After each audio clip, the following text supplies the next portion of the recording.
report a disturbance at Acer Plaza? 10-4 dispatcher. Verify address. It's Acer Plaza. Repeat, Acer Plaza.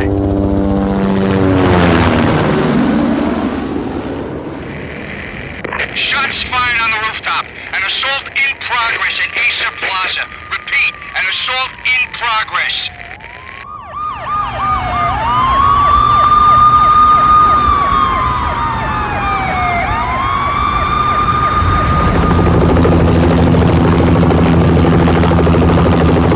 It's a war zone down here. 1085 dispatcher. Need additional units. Additional units now. Officer in danger. Officer in danger. 10-5, please repeat. 10-5, all units, emergency. Officer in danger, Acer Plaza. Repeat, Acer Plaza, all units. They were all dead. The final gunshot was an exclamation mark to everything that had led to this point. I released my finger from the trigger, and then it was over. To make any kind of sense of it, I need to go back 3 years. Back to the night the pain started.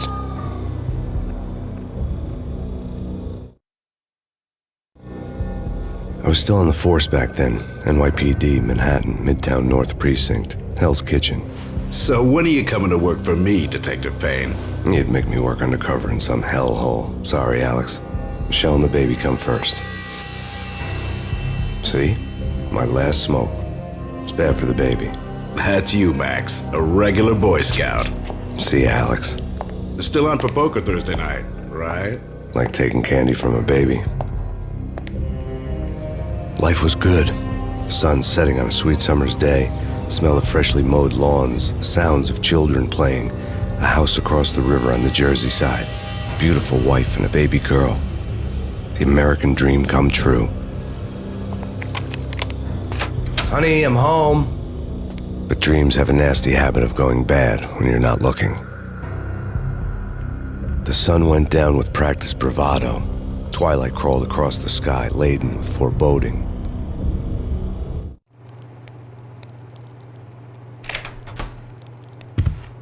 Michelle, honey, anybody home?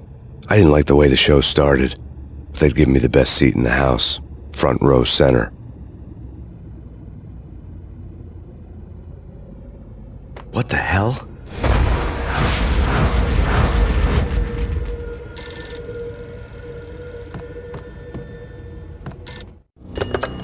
Listen, someone's broken into my house. Call 911. Is this the Payne residence? Yes, someone's broken into my house. They're still here. You have to... Good. I'm afraid I cannot help you. Who is this? Hello?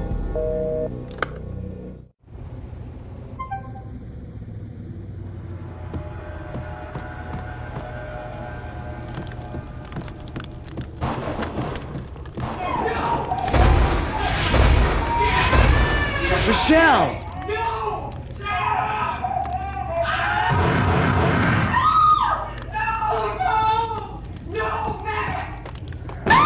Michelle! Please! Freeze! NYPD, drop it! Coming!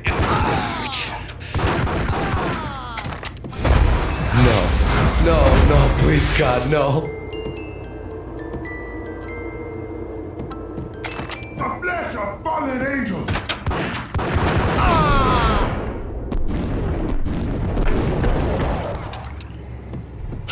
No, God, no, please, Michelle. Oh, baby.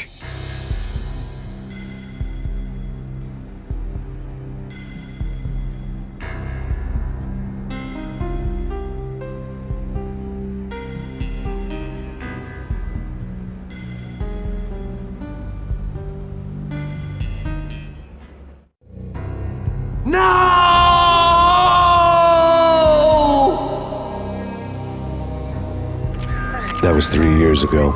Everything ripped apart in a New York minute. The killer junkies had been high on a previously unknown designer drug, Valkyr, V. After the funeral, I told Alex I'd be transferring to the DEA. It took us 3 long years to get a break in the Valkyr case. Then, finally, 2 months ago, a dime dropper tipped us off that Jack Lupino, a mob boss in the Punchinello crime family, was trafficking.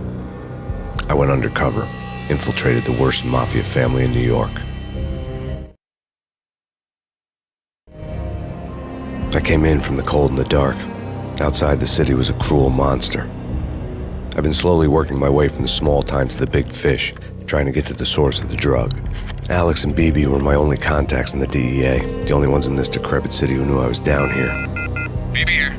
Something urgent has come up with Jack Lupino. You need to meet with Alex immediately at the Roscoe Street station. I hadn't had a face-to-face with Alex since I'd gone undercover. Outside, the mercury was falling fast. It was colder than the devil's heart, raining ice pitchforks as if the heavens were ready to fall. Everyone was running for shelter like there was no tomorrow. It didn't get any better when I got to the subway. The feeling hit me like a point-blank shot straight in the face. Something was not right about this. My Beretta stirred nervously under my coat, but the train doors had already shut behind me, and I was in for the ride. Next stop, Roscoe Street Station, and Alex.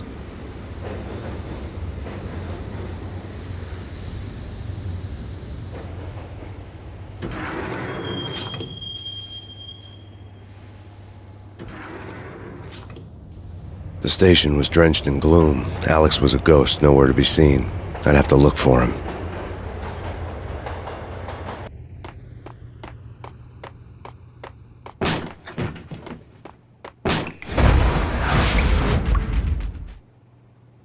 Death was in the air at Roscoe Street. I'd have to find Alex fast.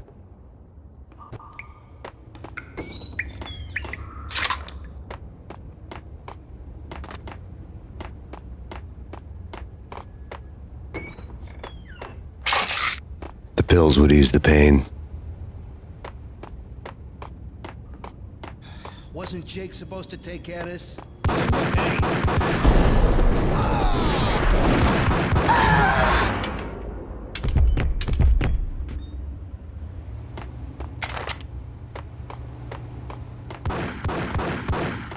Yeah. Damn.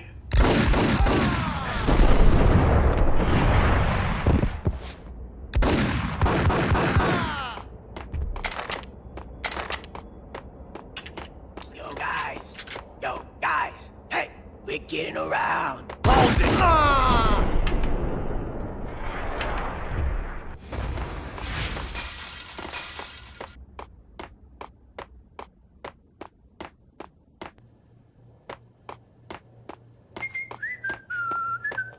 What the hell?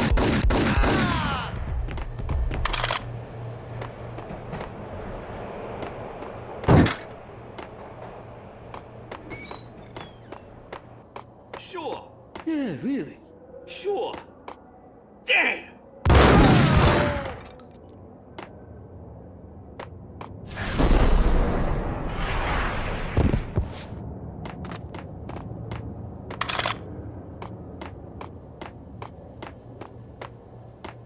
Kiss it.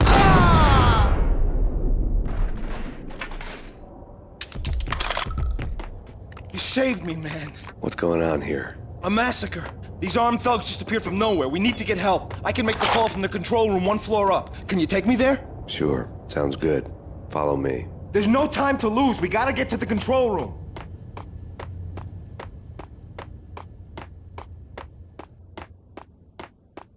Hey, where are you going? The control room's up the stairs. We gotta get moving, please.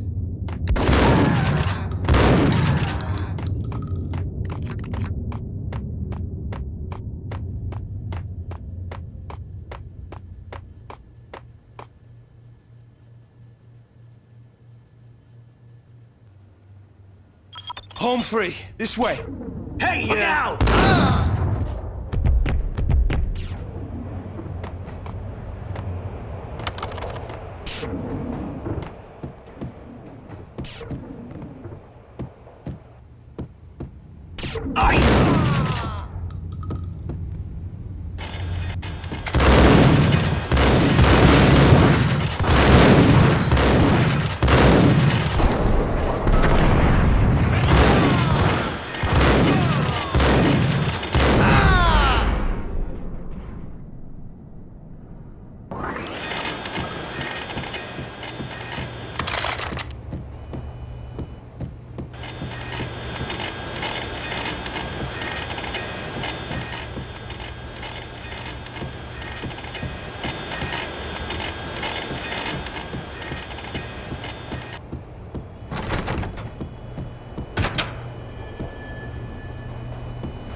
train lit up like a Christmas tree. The power was back on.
So much for being subtle.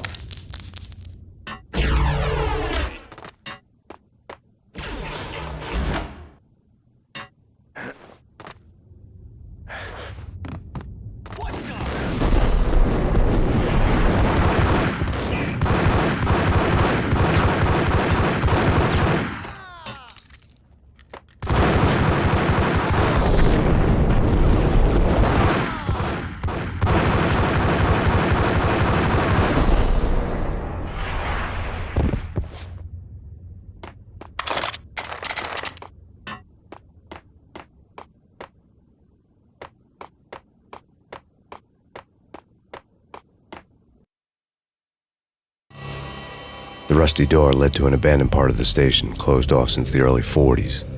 Something big was going down at Roscoe Street. Maybe that's why Alex had wanted to meet me here. Maybe not. One way or the other, I was gonna find out.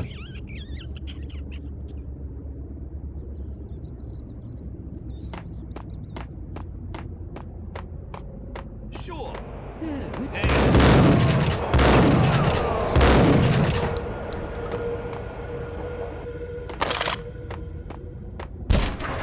Damn!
Give me the detonator. What are you talking about? The detonator. I thought you... What the fuck? Gun him down!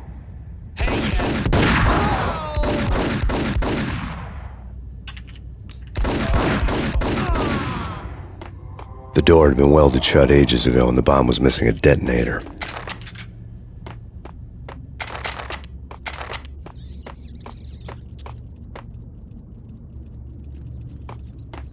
Okay, fellas, the police are on their way. New York's finest are gonna be here soon. So stick to the plan. We've got...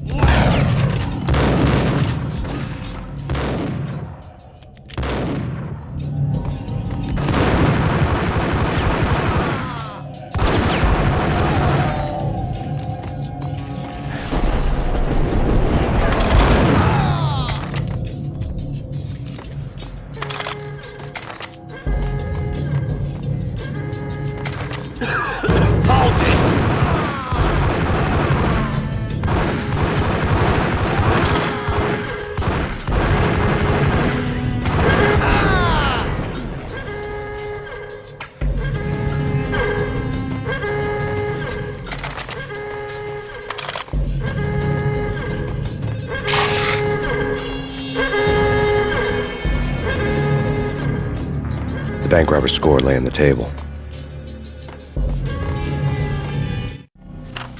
The bank robbers had been after Acer Corporation bonds. The Acer success story had recently been on every channel and on the cover of every magazine.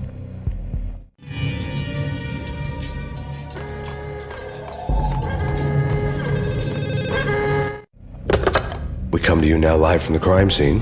Who is this? Right back at you. This is Deputy Chief Jim Bravura from the NYPD. You are to cease your criminal activities and surrender immediately. Sure thing, Jim. Me and the boys have been talking and everyone's real sorry. They'll never do it again. Who the hell is this?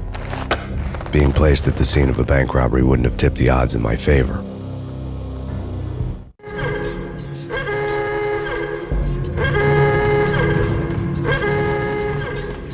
The bank robbers had left their tools on the table.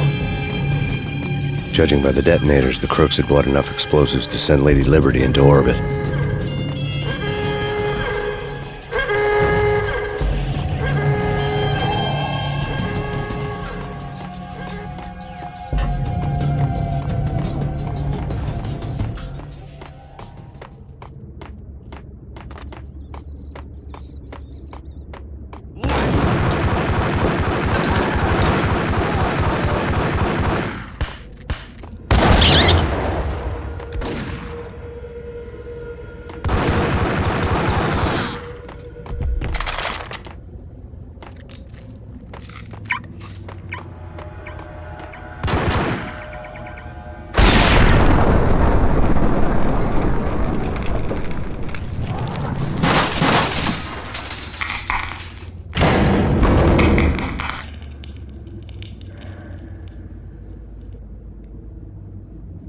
Hold it! Max! Jesus, you almost gave me a heart attack! I nearly shot you! Alex, am I glad to see you. What the hell's going on? There are more corpses here than at the city morgue! It's an armed robbery, a tunnel job straight to the Roscoe bank vault through the old station wall. Is this why? This is Lupino's gig? This is Lupino's doing? Lupino's men? Really? You sure know how to pick a place? Can you get through? No, it's locked. We gotta get out of here. If it's Lupino, it's... Alex? Alex!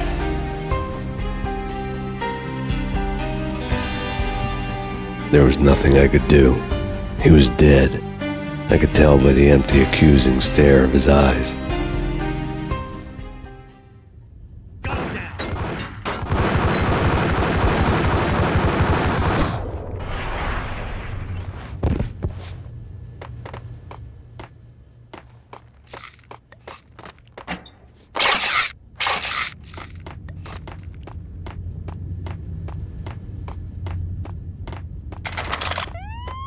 Let's get the hell out of here!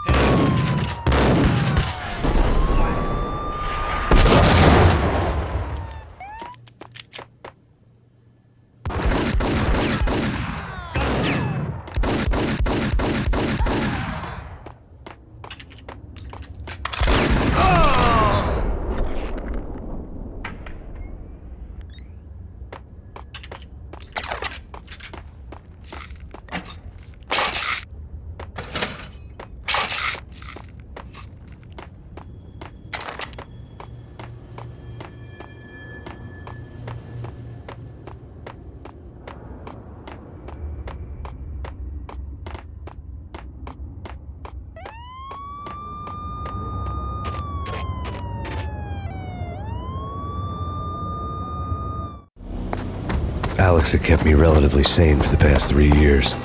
Now I didn't know how I felt. Somehow he had stumbled upon something big and ended up stepping on Jack Lupino's toes. Lupino ran his racket of sex, drugs, and contract killings from a sleazy hotel in a slum block of tenements. The NYPD was closing in. I could hear the sirens. Their wail was a crescendo. Lupino thought he could get us by taking Alex out and leaving me to take the fall for it. All he had gotten was my attention. I went for the hotel first. It was a sad old thing with flickering lamps and faded colors, cheap mobster punks and tired-eyed prostitutes. I walked straight in, playing at Bogart, like I'd done 100 times before. The place was run by a couple of murdering mobsters with shark smiles. the Finito brothers. Ladies and gentlemen, it's the pain in the butt. Pain to the max. You're killing me. Did you make that up yourselves, or you get some wino downstairs to come up with it? Don't answer that. A rhetorical question.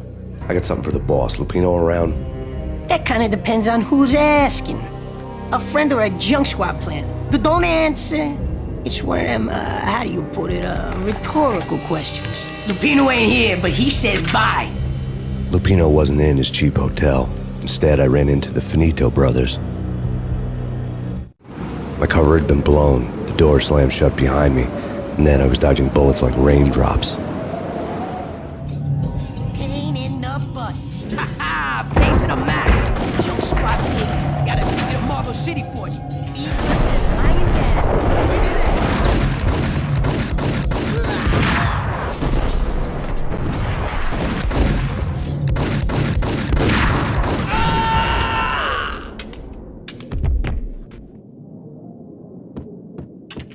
A letter on the desk caught my eye.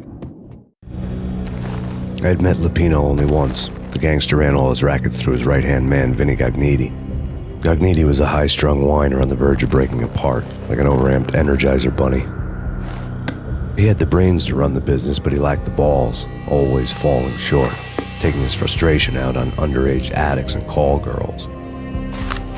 The V deal goes down at your hotel. Jack's exact words, quote, "Vinny, you're in charge of this one," unquote. Rico Muerte's coming to see it through. Anything goes wrong and everybody's gonna get dead. Goes double for you. Treat this guy real good. Anything he wants, you give him. Don't screw this up or you're finito, finitos. A V deal meant added security, locked doors, and lots of nervous thugs with itchy trigger fingers. I'd seen nothing coming in, but that didn't mean it hadn't been there. Rico Muerte was a regular Kaiser Soze, a spook story told to keep the apes in line. 313. The Finitos had scribbled Muerte's room number on the note's margin. Bosses! Everything all right? Bosses! Joey! Vigilio! You all right in there? They're not answering. Call the others. Tell them to come quick. Okay, but we can't wait for them. We gotta go in now. Bosses! We're coming in! There he is!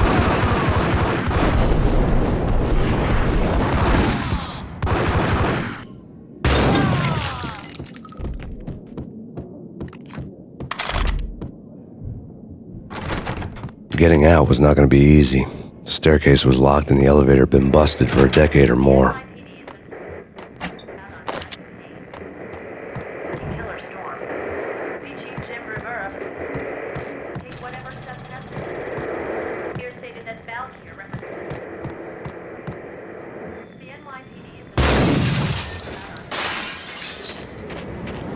Yeah, something's wrong with the bosses. Payne's there and they're not answering.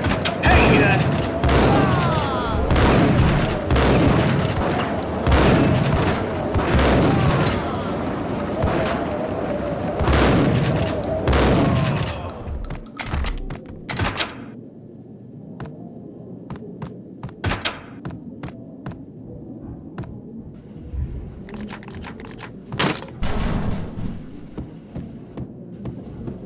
What the hell?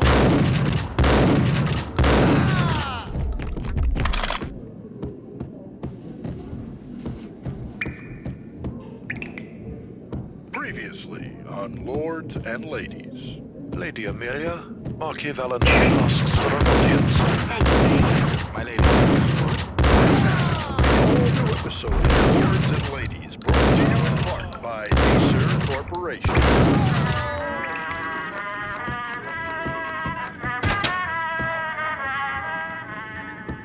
My lady. My lord? My lady, there is a matter of great importance I must bring to your attention. My lord, there is? Indeed, my lady, there is indeed. From the very first moment we met, upon that distant forest path, there has been sunlight in the autumn leaves blazing like the colors of fire. Oh, There, what the sucker? Speak so. But my lady, I must. My lord, no! I forbid you. This cannot be. This must not be. Ah! Why? My lord, it is too dreadful. Do not force me to speak words. My lady, I beg of you, I must know. I would rather Piece of die crap. than not know. Yes, Oh, my lord, careful. we should both It might be kick dead. back. What a shame is too great. There. My lord, I am...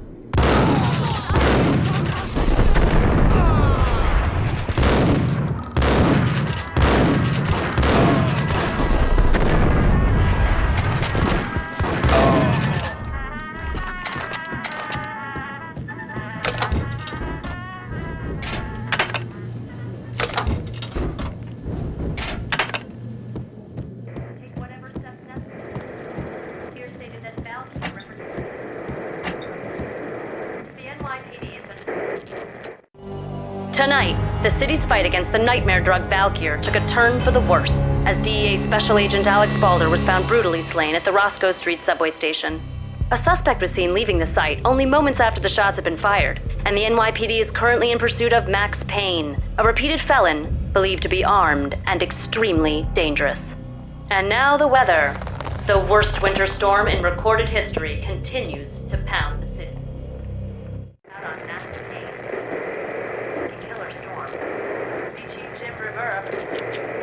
Take whatever steps necessary. Here stated that Valkyr represents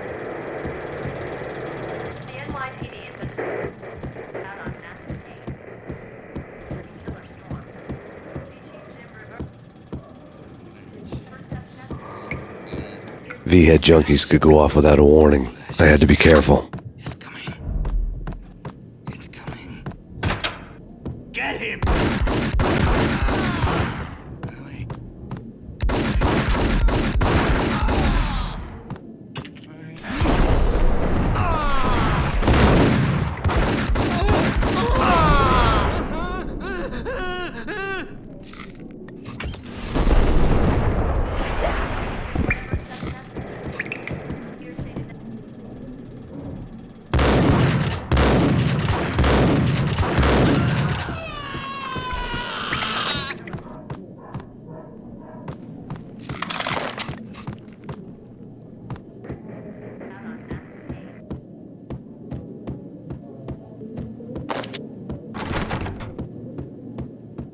I'd found Muerte's room.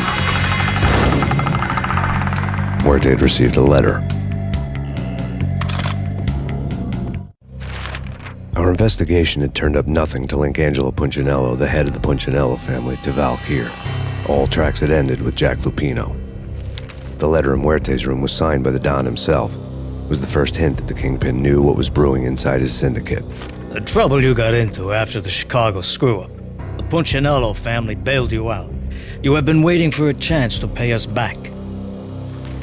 One of our trusted boys has a monkey the size of King Kong on his back. And we need your special skills for backup on a major deal. Collecting evidence had gotten old a few hundred bullets back. I was already so far past the point of no return I couldn't even remember what it looked like when I had passed it.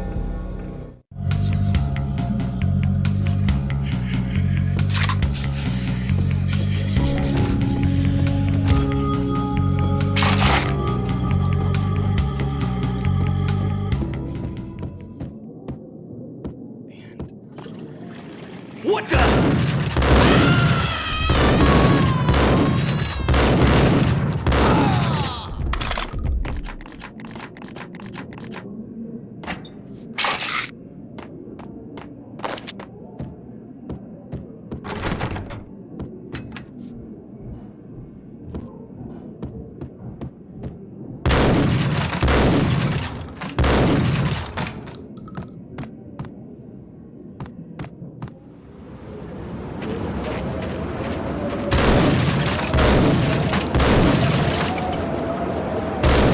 I didn't want to know what had happened here. It was not a pretty sight.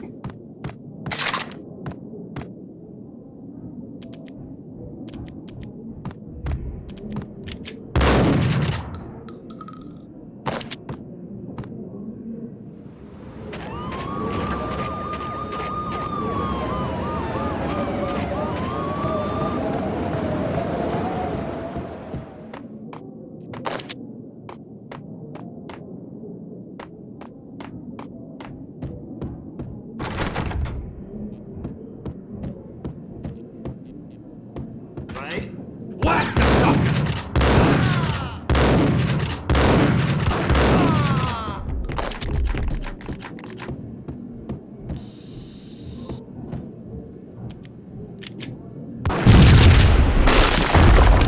Hey, told you. God damn! I thought it was a bomb for sure. Nah, the Russian wouldn't dare. This has been waiting to happen. I thought it was a bomb. Yo!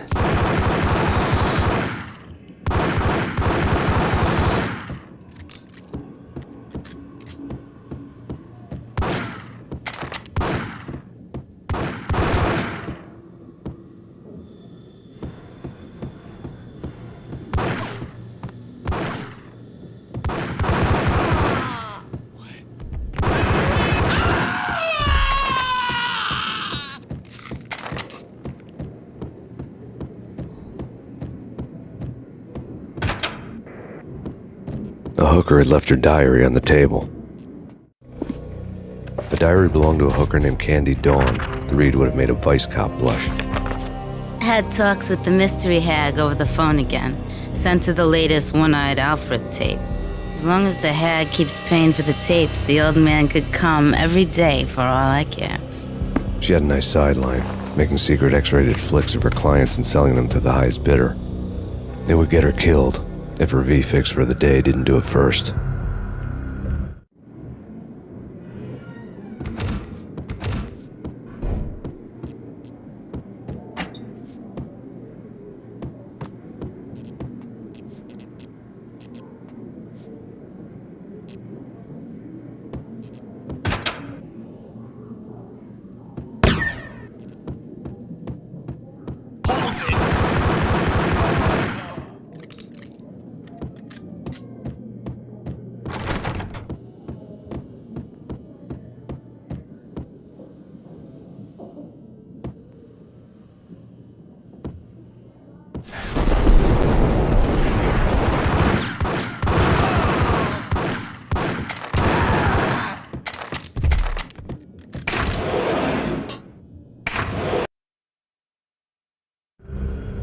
The old service elevator rumbled down to the bowels of Jack Lupino's hotel.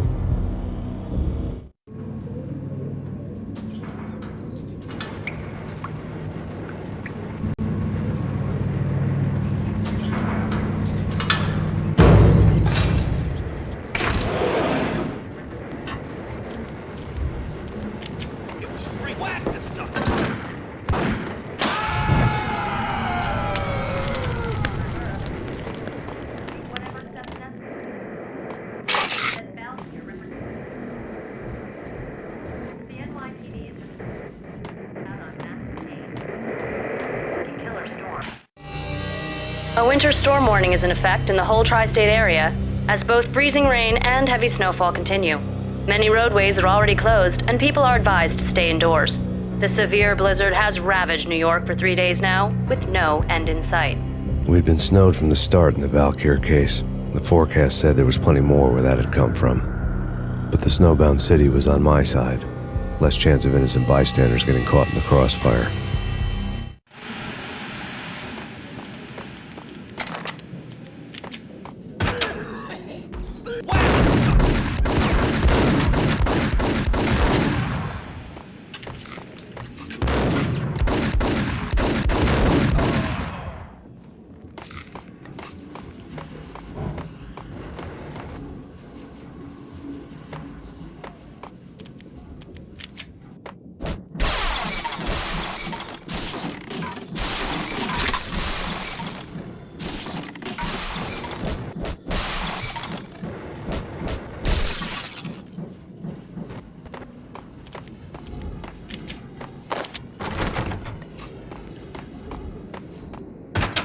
Yo!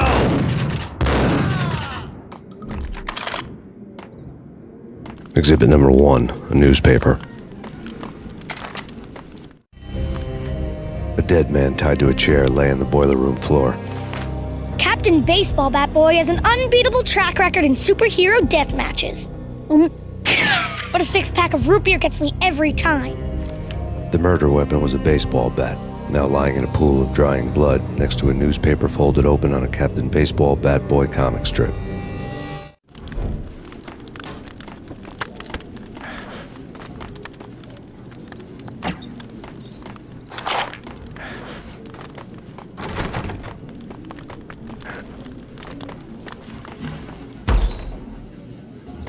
Take vampire movies. Why are they always set in LA or Mexico? They can't even get a tan.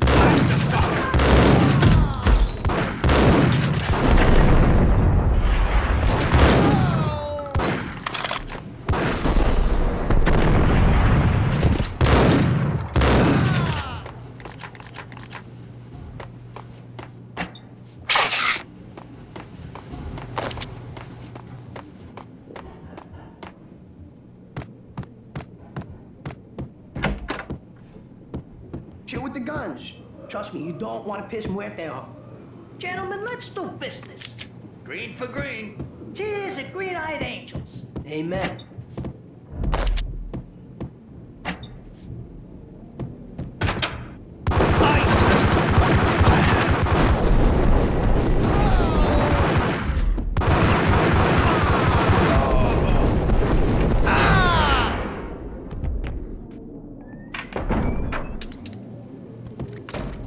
A lifetime ago, this would have gone down as a narcotics arrest.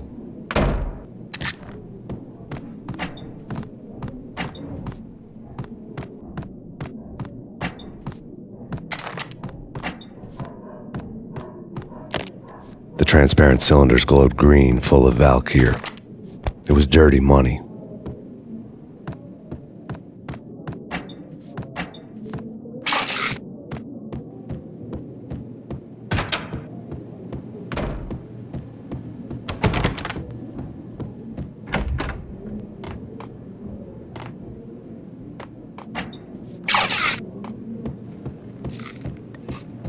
I needed a key to get past the locked door.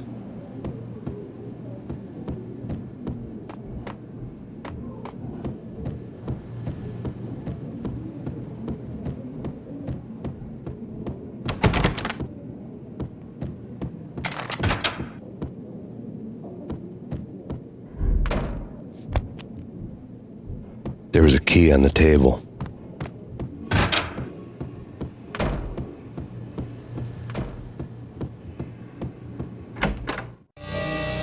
Two mad dog killers, ready to murder each other. They step into the next room, and I'm thinking, now they're gonna do it. But no. They sit down in front of a TV and solve their differences with the Kung Fu fighting video game. I tell you, Candy, I was so depressed, I strangled them both with the video game cables.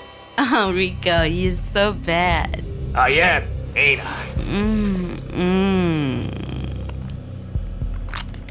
Rico Muerte, big-time hustler.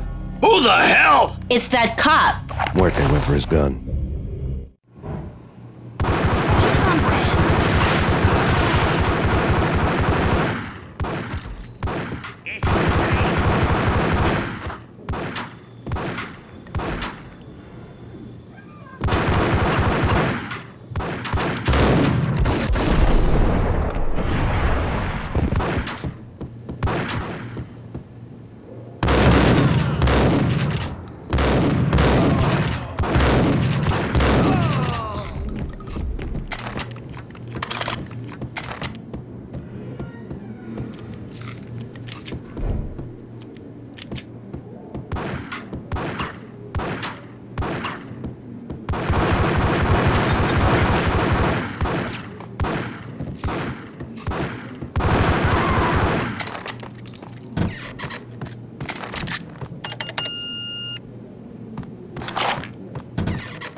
The antique switchboard was still in use. There was an old telephone switchboard in the back room of the reception area, the kind that made phone tapping child's play. It wasn't hard to picture a fat pimp sweating with headphones on, listening to his hookers talk dirty and fake orgasms over a web of party lines, the blood veins of New York. Right now, there was a different set of moans and groans going on. Boss, Corneli, this is Max Payne. He came, started capping us. He killed him. Are you freaking kidding me? He's just one lousy cop. You better be freaking kidding me. Whack him. What's the freaking problem? Hello? Answer me. Hello? The word was out. A deadly virus released into the city's corrupt circulatory system. Something wicked this way comes.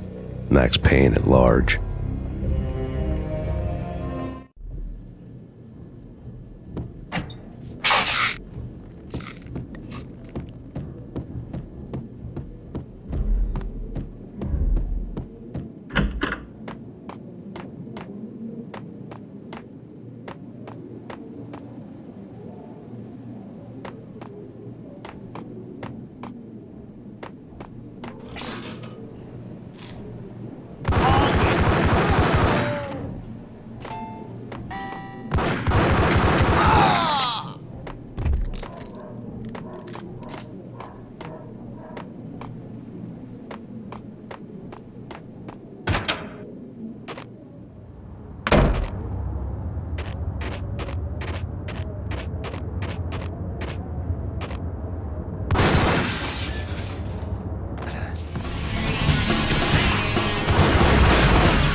turn around, walk away, blow town.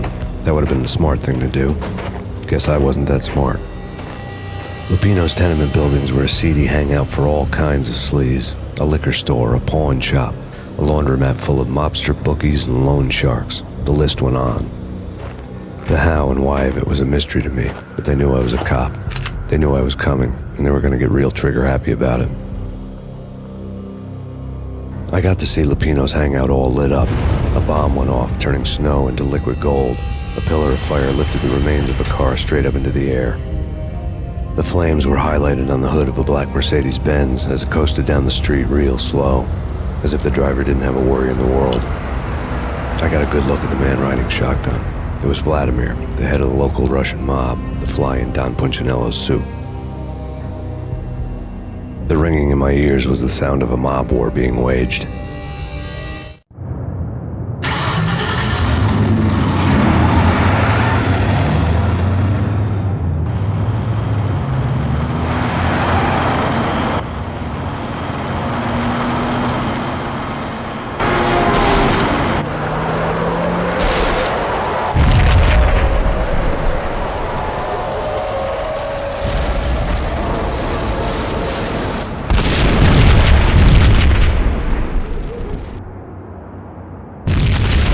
Another bomb exploded inside the closest slum building. It was a lucky break. The goons inside were spooked, but luck always came with a price tag. More bombs could still be ticking inside, and the cops would already be on their way. Jack Lupino's suite was on the top floor. At least it used to be, before the explosive makeover. I don't know, man. I don't know about this. What the?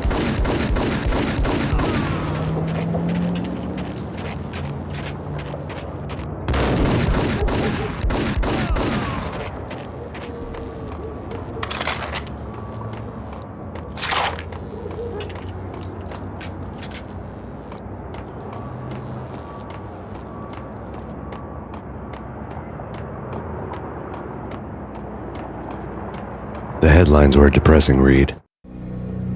The headlines were screaming bloody murder. The storm was a screaming duet with the approaching prowl car sirens. It was all a scream when you were down for the count and wanted for murder.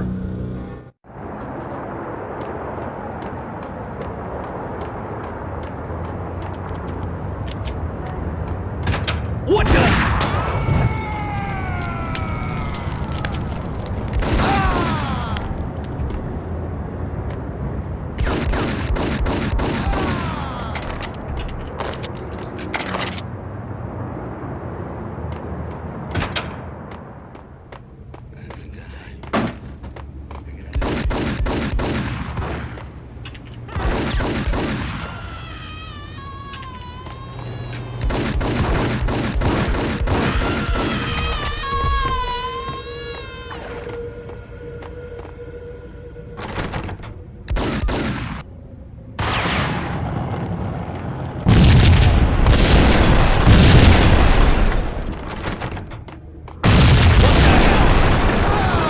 The whole building was rigged with explosives.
A beaten-up phone in the entrance hall was ringing. It could have been just a junkie in need of a fix, but it turned out to be something more sinister than that. Am I speaking to Mr. Payne? Who wants to know? My name is Alfred Woden. You must hurry. The police are on their way. Tell me something I don't know. They know you're there. How? And what's it to you? I will contact you again. The cops arrived, sirens singing in the off-key harmony of a manic-depressive choir. I had a few minutes while the SWAT team would go through their usual routine. By the time they busted in, I needed to be long gone.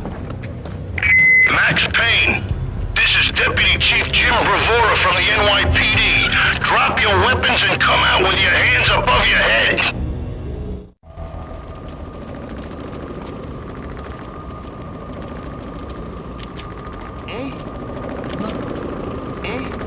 Forget it.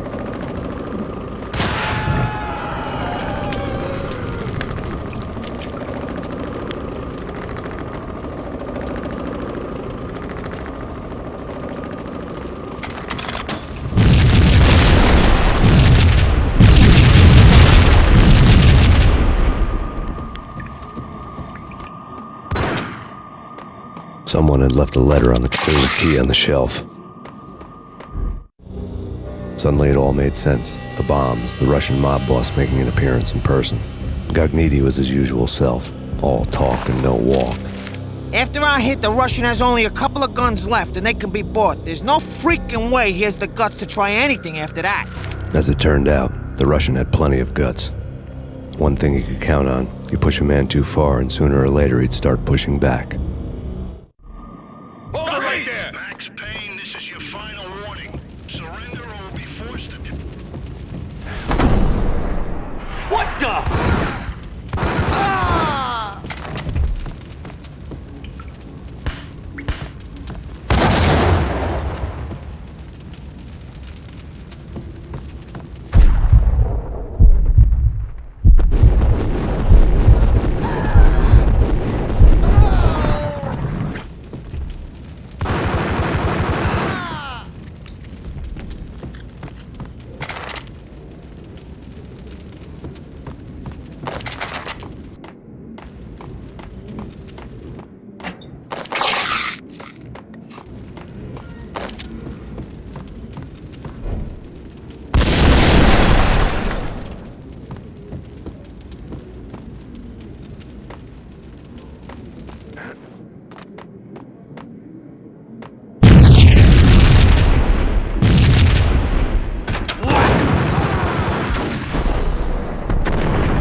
The bombs had destroyed all the stairs up to Lupino's office.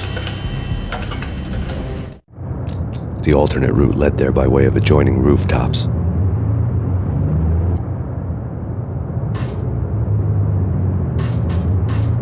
It's never been this cold. Never ever. It's like the sky's falling. Yes, sir. It's the end of the world as we know. And I don't feel fine. I don't feel anything. To get to the roof, I'd need to get to the elevator through the locked door up ahead.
no, don't shoot. You know the clowns at the laundry? Me? No. You're no good to me then. What? No, the laundry, yeah. I know him, yeah. Get me in there. Okay.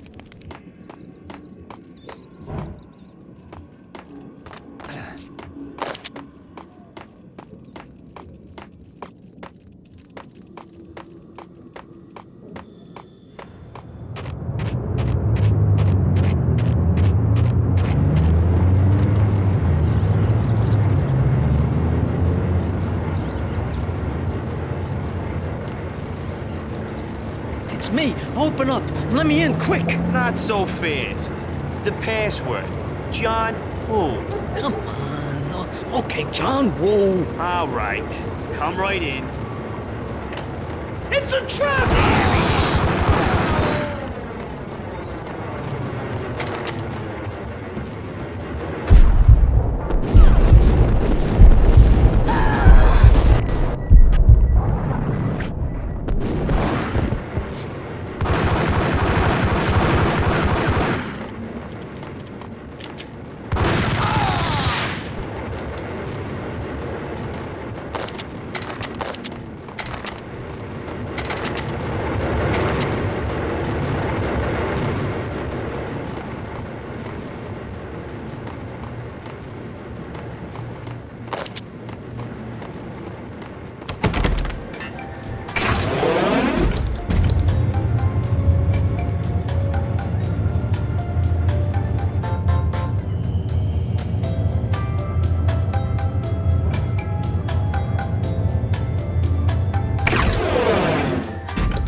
New York City is in crisis tonight, with reports of Valkyr-related gang war in the streets of the Bronx. Apparently, Max Payne, wanted for questioning in connection with the slaying of a DEA special agent earlier tonight, is waging a one-man war against his former partners in crime. Among the listed casualties so far are notorious mafia members Joey and Virgilio Finito, as well as Rico Muerte, himself a fugitive from the law, and a suspect for several murders in the Chicago area. The NYPD has been placed on full alert. A citywide APB has been put out on Max Payne. Deputy Chief Jim Bravura has promised to take whatever steps necessary to bring him to justice. What those steps may be remains to be seen. For NYCNN TV News, this is Kira Silver.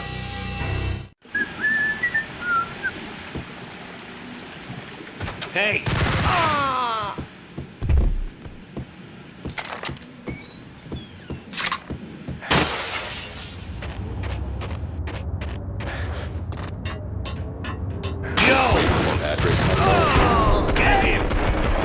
I don't want to go there. It's the last place I want to end up. But that's where I always end up anyway. Only, it's not me talking to the pink flipping but someone who looks the part down to the highest need to help me say that he's in the shadows. Red, blue, or green? It's always red or blue in the...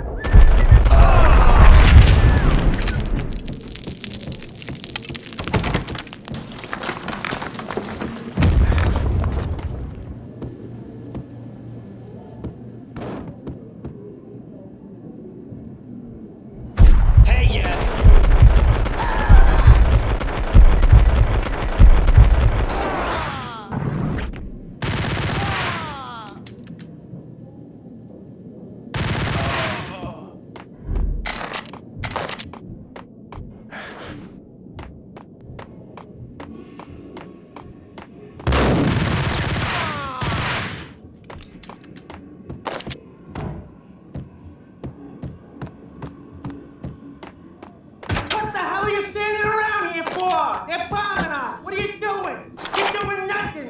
What are you doing? This is war! Freaking war!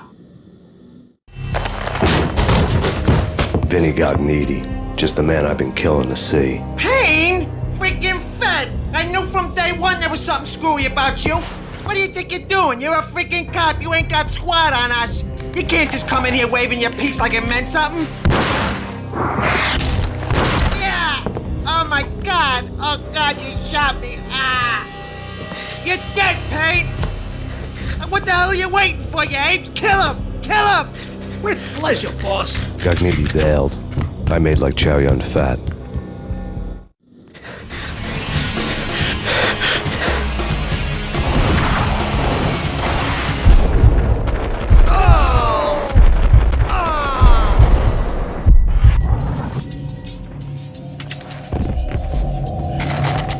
A crumpled letter. The letter was addressed to Don Punchinello, but Vinny had never had the nerve to finish it. Jack's gone voodoo.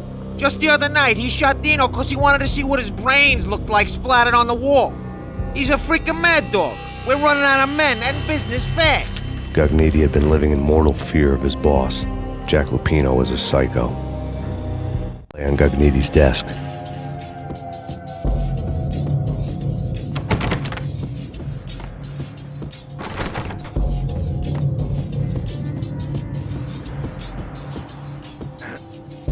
Vinny Gagniti was running scared. He could run, but with a bullet in his stomach like a broken bottle of Tabasco, he was quickly running out of time. He knew where his boss was, and I wanted to square things up with Jack Lupino. Gagniti would be moving fast. I don't know about angels, but it's fear that gives men wings.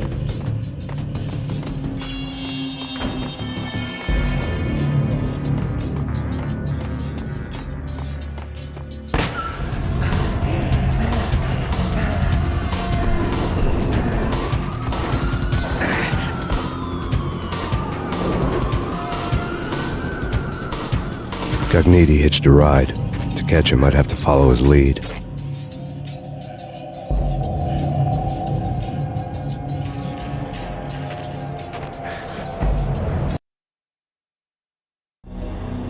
This was my second train ride of the night. The way it started didn't promise anything better than the last one. Freezing wind tearing at my face like sandpaper and razors, ice hard and slick under my hands and feet. Somewhere in the background, the wail of sirens, the city howling after me. New York sped by and fast forward. Dark rooftop water towers and a dead forest of antennas and chimneys, all a blur. When the train he was riding slowed down, Gagniti made his move.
No problem. Hey!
Max Payne has nowhere left to go. We are very close to capturing him. You'll get a full statement then. Right now, I've got better things to do, ma'am.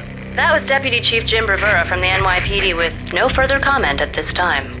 Apart from his suspicious food habits, I figured Bravura to be one of the good guys. Fate had just dropped us on different sides in this.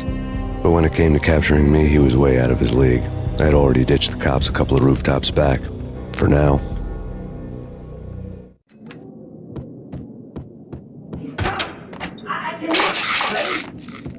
Keep your guns pointing at the door. Nice up!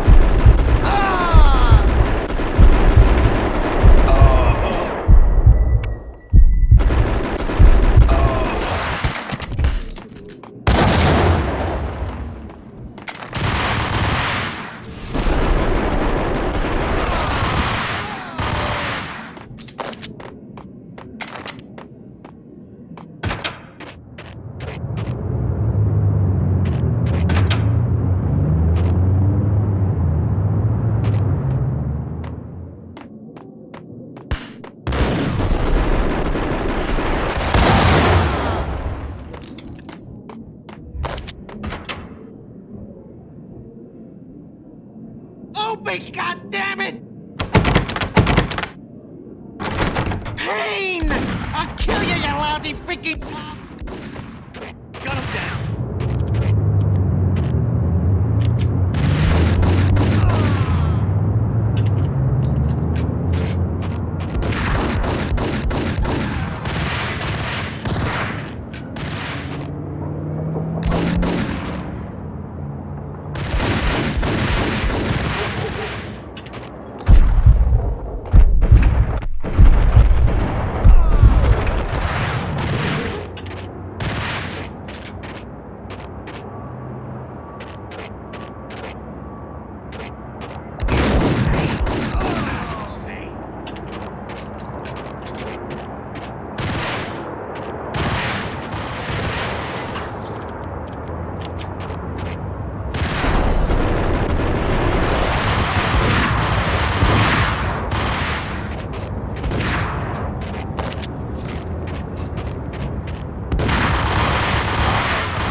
Gagniti ran out of steam in a dead-end alley with steam boiling out of the sewer grates like all the fires of hell were burning high beneath us. It was shakedown time. Where's Lupino? Screw you! Bad start, Vinny. Ah! Police brutality! I rate pretty high on that. You can't just hurt me in cold blood? Just keep telling yourself that. Listen good, Candyman. I'm not gonna be anybody's fall guy. I want to know where your boss is hiding. There was no glory in this. I hadn't asked for this crap. Trouble had come to me in big dark swarms. The good and the just were like gold dust in the city. I had no illusions. I was not one of them. I was no hero. Just me and the gun and the crook. My options had decreased to a singular course. I'll tell you, just don't hurt me no more. Lupino's at Ragna, the nightclub. Book me. Take me in, hold me to the freaking jail, just don't hurt me. Your rights will be read at your funeral. Ragnarok was Lupino's private nightclub, a den of drugs built into an old theater. I knew what waited inside. V-head junkies ready to explode in random acts of senseless violence, and Lupino's goon squad, the worst stone-cold killers this side of hell. Ragnarok was as inviting as a headache, flickering and flashing to a machine gun beat. The belly of the nightclub was a gothic theme park that began with bondage games and led to the nasty stuff from there.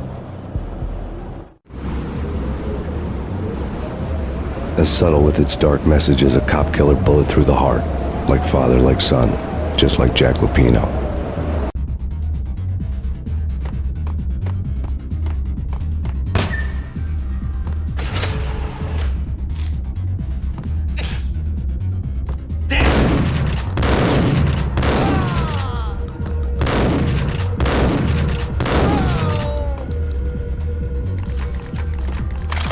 book had never been a bestseller. Given the setting, I was surprised to find that somebody had been passing time reading. The paperback was entitled The Age of Murder and Storm. The blurb on the back mentioned Norse mythos and Ragnarok, the end of a Viking world with a terrible winter that covered the earth in ice, when vile crimes were rampant and all humanity lost. I could see how somebody impressionable might get it into their head that we were at the end of time. I was also beginning to see what the nightclub and its owner were all about.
Books on the occult had been piled on the table.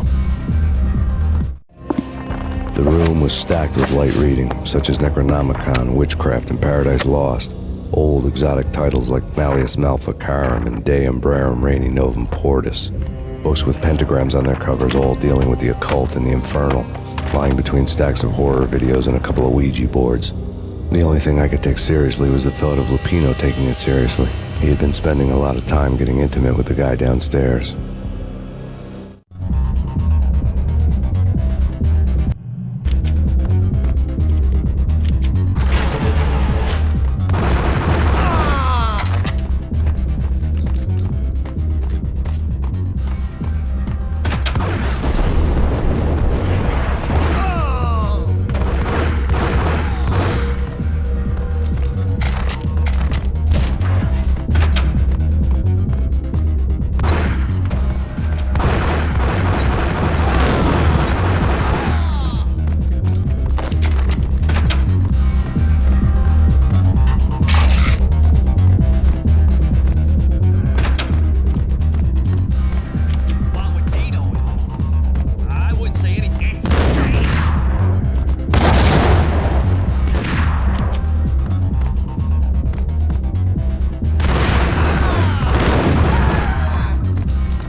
the backstage area led to Lupino's inner sanctum.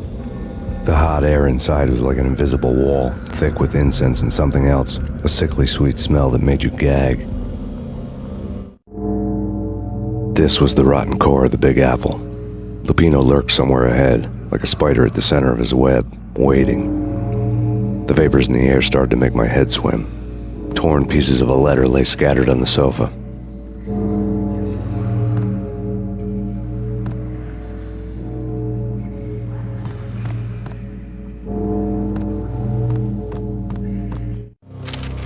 Punchinello had threatened Lupino in writing. The note had been torn to pieces, bloody fingerprints all over them. Don't want you to think that one of my boys is not playing with a full deck. Shape up, Jack. We are running a business here. I'd hate to send the trio to strong-arm you. The trio were the Don's notorious henchmen. It was obvious that Lupino hadn't been intimidated by the threat.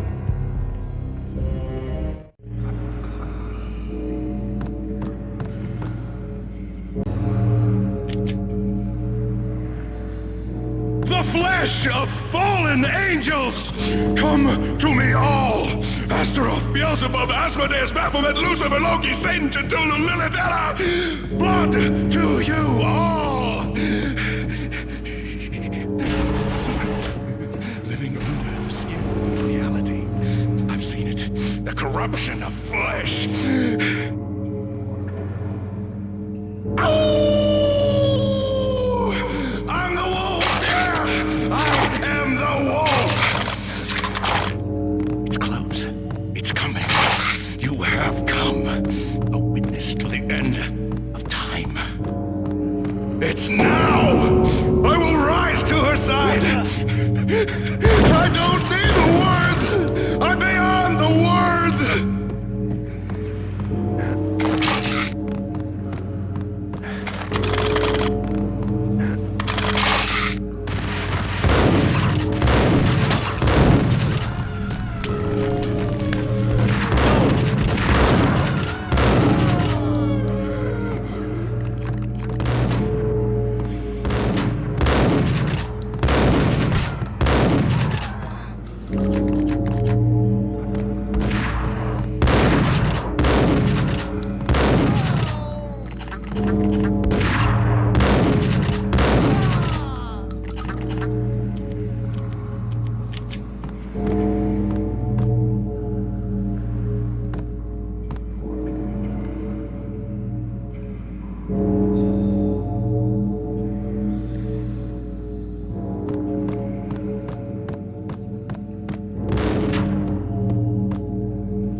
I had known there'd have to be a catch in it somewhere, and this one was the Empire State Building of catches.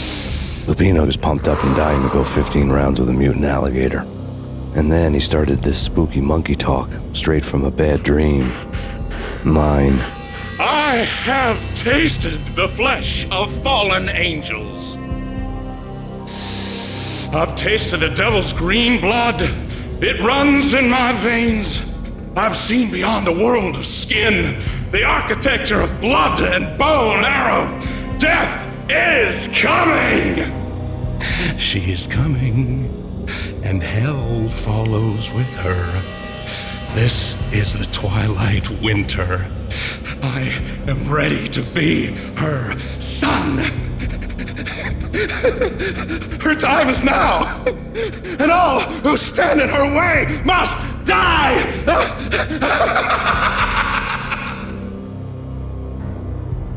Die!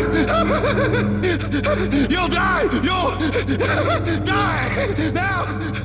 All die! Ow!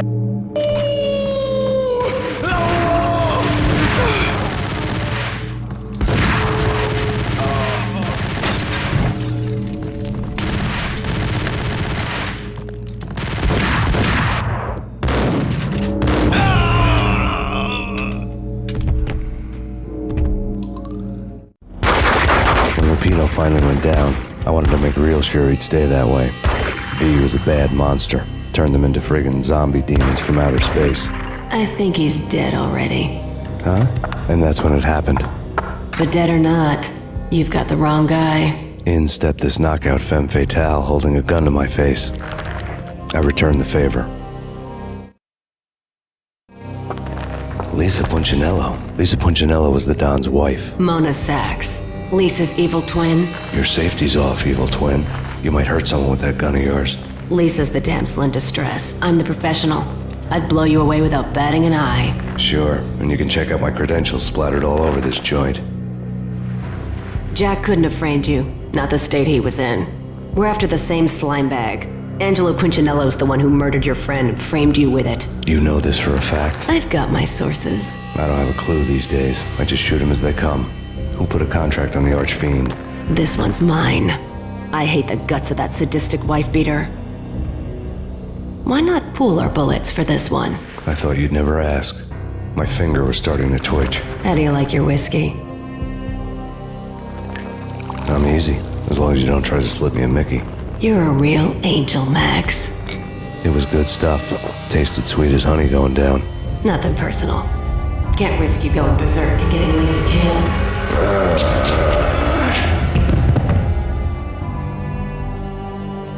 The nightmare was always the same.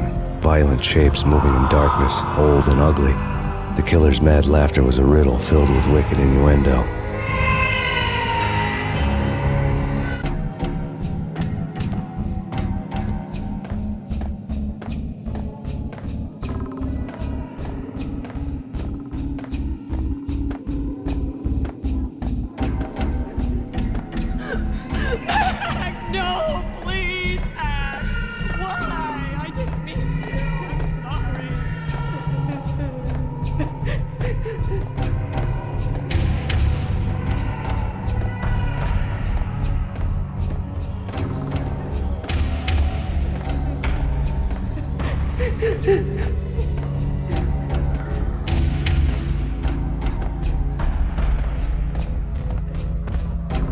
Should've known it when we found you snoring next to Lupino's corpse.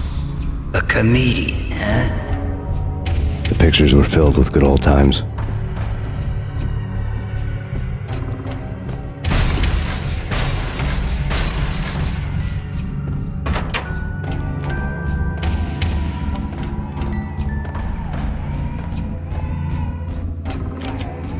I really love to watch cartoons. Captain Baseball Bat Boy's my favorite.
No, please God, no.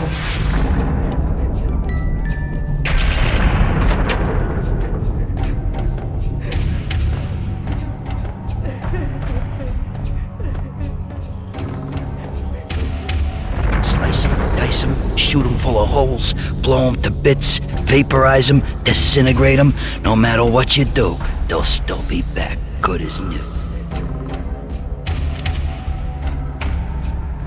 Michelle's diary lay on the table. Michelle was working part-time in the district attorney's office. Her diary was open on today's entry, her handwriting all pretty curves. An army dossier found its way to my desk yesterday. Valhalla? Isn't that a Norse myth? Something about Vikings?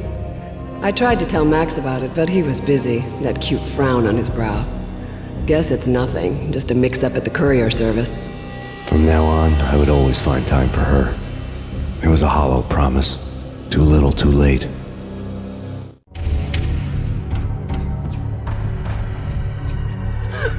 Max, no, please, Max! Why? I didn't mean to. I'm sorry.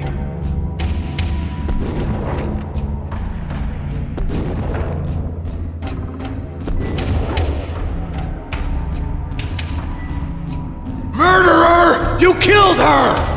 Nothing like that ever happens in the real world.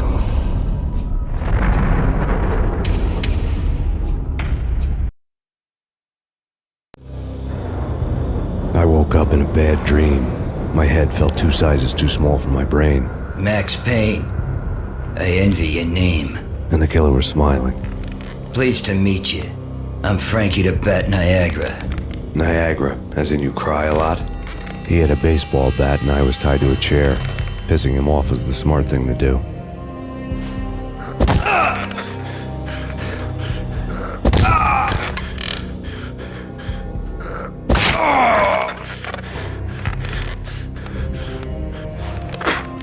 Nothing wrong with a little laugh now and then. Take me, for example.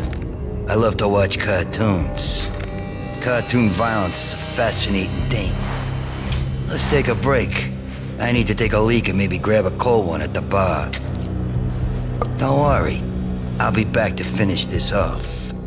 And then, it's checkout time. You play, you pay, you bastard. He swaggered out, and the door clanged shut behind him, locks clicking into place. Everyone makes mistakes. Mine hadn't been to crack jokes about the goon with the bat. He'd have cracked my skull regardless. It hadn't even been to trust a girl with a gun.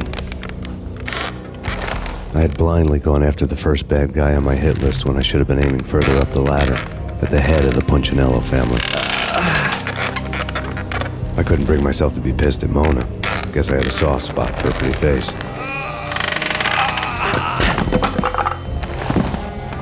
But when somebody decides to play baseball with your head, you tend to get sore. They had dragged me back to the basement of Lupino's hotel. I was beaten, bruised, and blue. I felt like the chair I had broken to get free.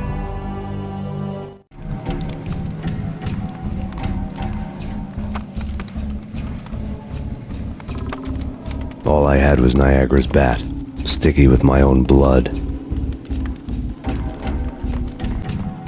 Without a gun, I'd be no match for Frankie's men. I'd have to play hide and seek with them. It's Frankie's turn. We'll take care of it. It's Frankie's turn. Yeah, I know that. Yo! What the hell?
Another newspaper caption for a murder scene.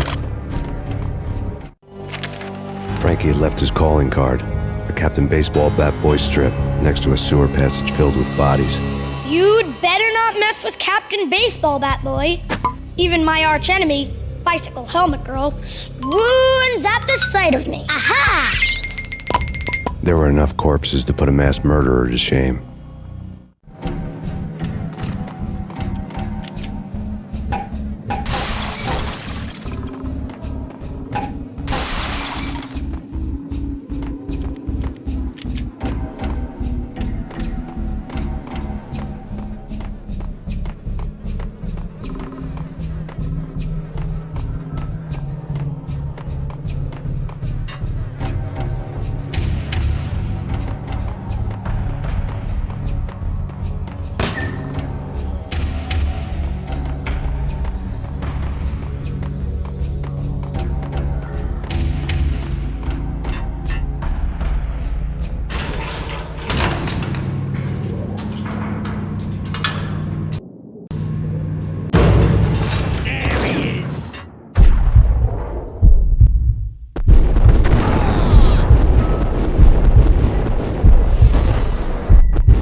Things were fast going from bad to worse.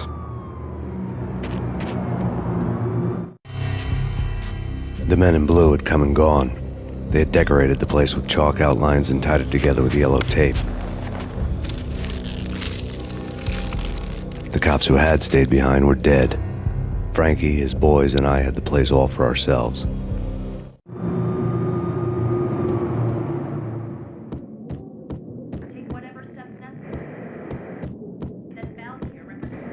Just forget about it. Just forget about it. Hey, just forget about it. That crazy witch, you should have heard her. She was a real scream when the boys caught her trying to cap the Don. Oh, that's friggin' bad. To the trio? That's even worse than what Frankie's doing to that poor bastard downstairs. She's gonna take a long time to die. The mobster muscle on the phone was talking about Mona. Punchinello's trio were nothing but bad news. There he is!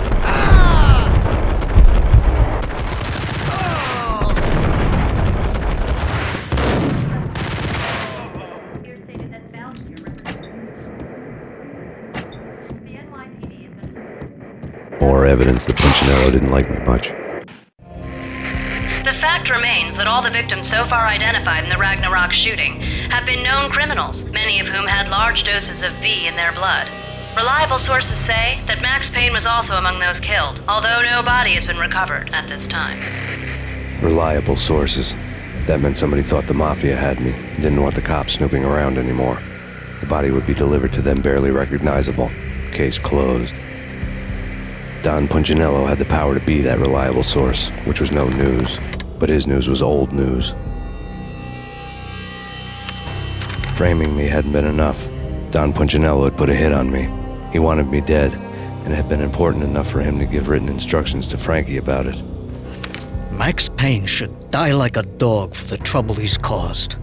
Frankie, I know I can trust you to give this matter the dedication it needs.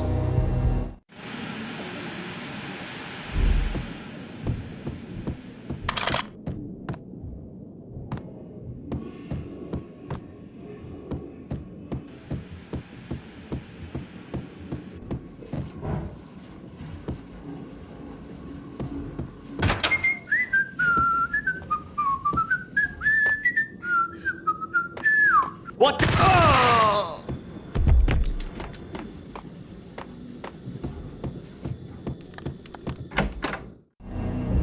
The hotel bar was fast developing quite a history. True to his words, Frankie was there, having a beer. Jesus Christ. How the hell did you get loose? Got bored waiting. Thought, what the hell, we could just as well finish this here.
Thank you. You've been a lovely iron.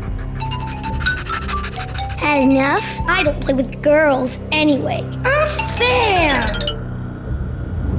I spotted the tail as soon as I left the hotel. A big black Mercedes. I had seen the car before. That time it had heralded impressive explosions. Vladimir was back. Bang! You're dead, Max Payne.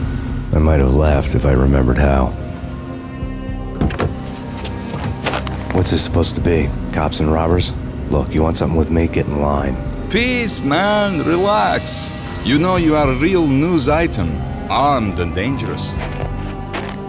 I am going to make you an offer you can't refuse. I've always wanted to say that. It's a bum rap. I've been framed. That's a moot point. Whatever you did or did not do, I'm sure you had good reason for doing it. Want to hear me out? I'm listening. Punchinello messing with V is bad for business all around. But that's not all. There is this guy, Boris Time, used to pull jobs for me. He's the captain of the cargo ship Charon. Now the bastard turncoat has gone over to the other side, Punchinello's. The ship's loaded with high-res hardware, guns, my business.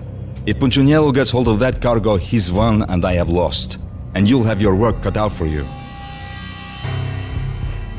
If you want to get to Punchinello, you'll need heavy-duty persuaders. I am just the man to get them for you. Change the ship back under my flag, maybe pop 2 in the traitor Dime's head while you're at it. You'll get enough guns to start the apocalypse. You in or out? Let's get this show on the road. Vladimir was one of those old-time bad guys with honor and morals, which made him almost one of the good guys. None of us was a saint. The Brooklyn riverfront was a maze of rusty containers, sharp-boned cranes looming up from the snowstorm. On a night like this, you couldn't help but think of the dark army of dead men sleeping with the fishes, cement shoes in line. No minotaur lurked in this labyrinth, but somewhere out there, on the clanking deck of his cargo freighter, the skipper of the Chiron was waiting, like the ferryman of the River Styx. What the?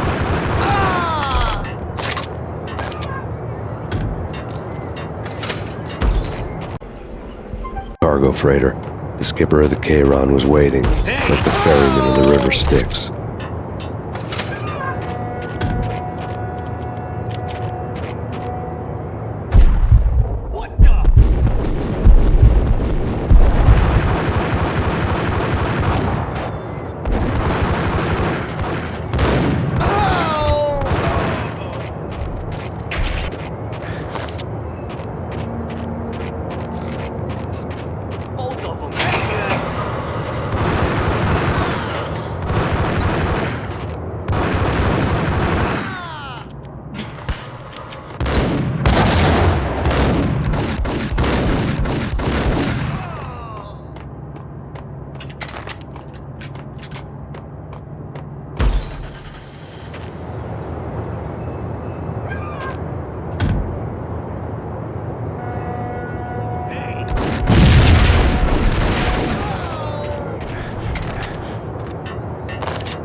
I doubted the letter was a receipt. Rico Muerte had come to town to do more than just sort out family troubles. Exhibits number 1, 2, and 3. A briefcase of money, a sniper rifle, and an envelope with one word neatly printed on a folded piece of expensive paper. Mayor. It didn't sound like a mafia contract at all. It was too cold and too to the point.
Get up!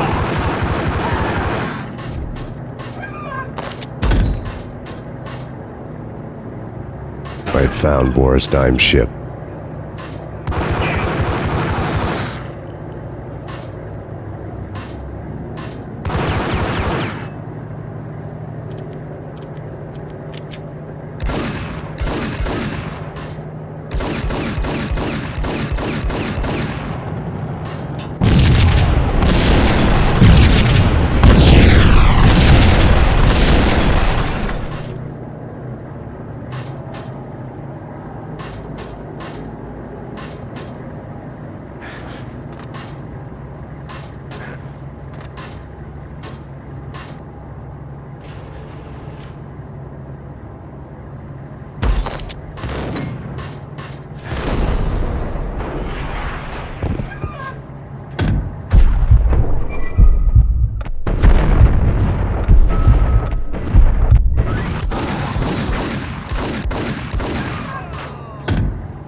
Rust had crept over the sides of the cargo steamer a long time ago.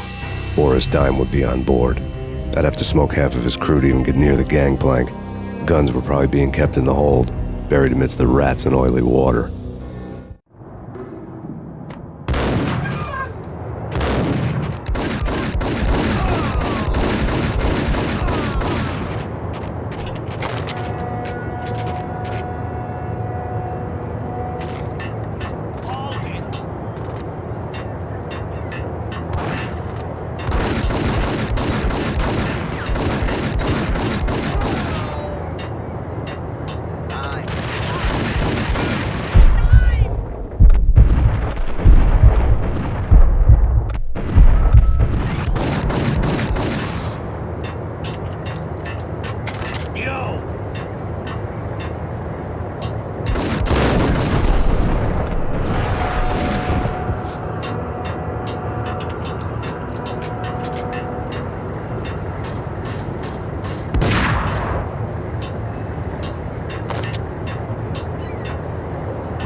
Angie, tell me, how much did Dime cost you?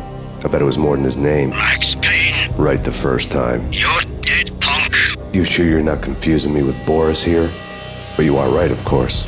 Pretty soon we should get together and have a talk. You son of a... Pissing Punchinello off was a dangerous game, but when people get mad, they make mistakes.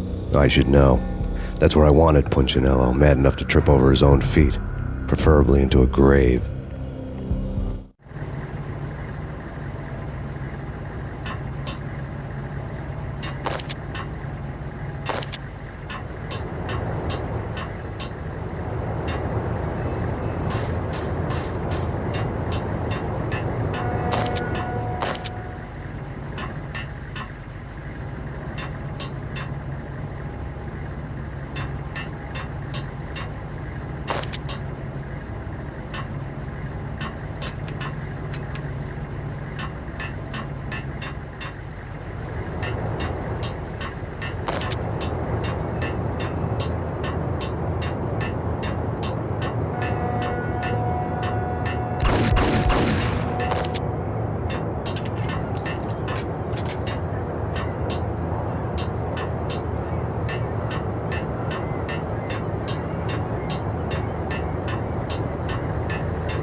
the dimes sent you.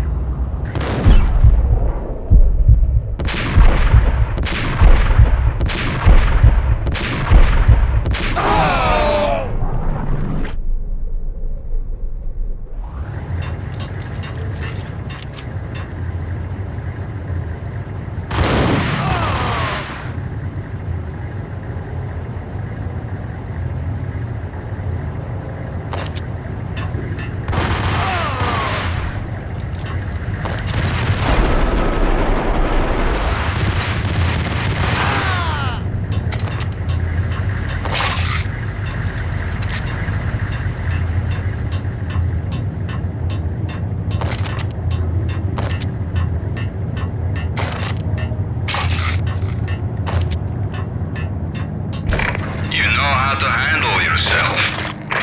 Anybody who says different is calling me a liar. Vladimir here. Collect all the guns and ammo you want. Meet me on the bridge afterwards.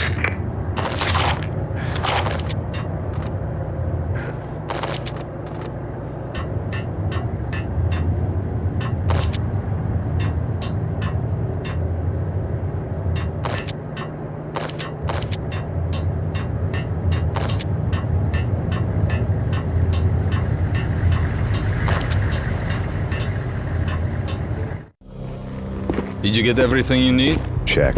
I owe you. Anything you need. This is my solo. When I'm through, Punchinello won't be anybody's problem anymore. Clear as vodka. But anytime you get between a rock and a hard place, just whistle.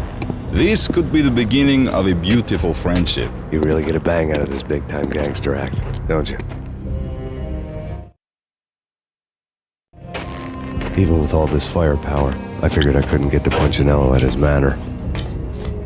I could only hope that he wouldn't pass a chance to hear me beg, to see he's won. This is Max Payne. I want to cut a deal. Payne, you're a dead man. That's what everybody keeps telling me. I got your ship and her cargo. I want to meet. No pain, no gain. Capiche? You know my restaurant? Yeah, I know it. 1 hour. Punchinello's restaurant had seen better days. Snow was falling like ashes from post-apocalyptic skies, but that was outside. Things would soon get hot in the Don's restaurant. I knew it was a long shot, Angelo Punchinello actually showing up, but there was no crime in hoping.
Punchinello was burning to get me. The feeling was mutual. He was trying to put out my flames with gasoline.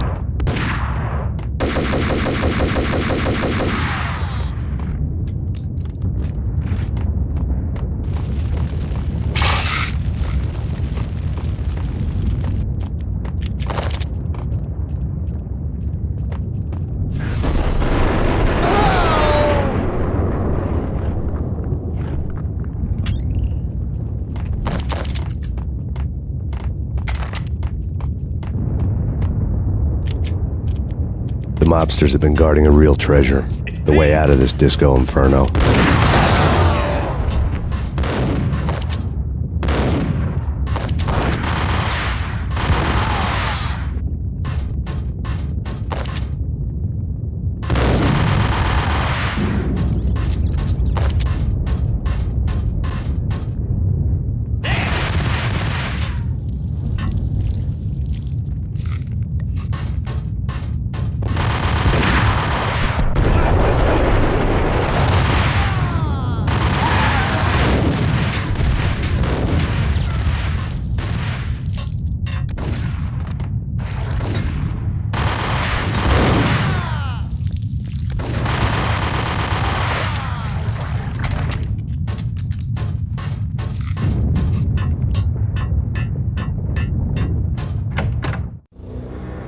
Vlad had seen my smoke signals. The Mercedes was revving to go, almost drowning out the banshee wail of the sirens. You coming? We'll drop you off at the Punchinello Manor. Sounds good to me. When this is over, look me up. I could use a professional like you. I'll keep that in mind.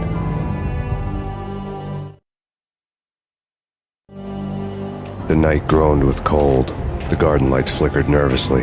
In their light, the falling snow was dead white before the darkness ate it up. I had heard the stories. The trio were mad dogs. They'd have hung the heads of their enemies over the manor gates if the capo had only let them. Punchinello wanted pain. They'd see the pain. The trick in my situation was that there was no trick, no matter what the movies tell you. No rules, no secret mantra, no roadmap. It wasn't about how smart or how good you were. It was chaos and luck, and anyone who thought different was a fool. All you could do was to hang on madly, as long and as hard as you could. Someone had graciously left the back door open for me and killed the guards. My money was on Mona. I knew the trio would be standing between me and Punchinello. I had read their rap sheets, thick as phone books. No one would be walking out of here alive. The numbing cold of the broken night had followed me in. Upstairs, the trio tangoed down the manor halls to the silent rhythm of their murderous hearts, the blood of their victims rust on their lips. Vince Mugnano, Pilot Providence aka Big Brother, and Joe Deadpan Salem. The pistol was a frozen lump in my hand, piercing the skin, gnawing me to the bone.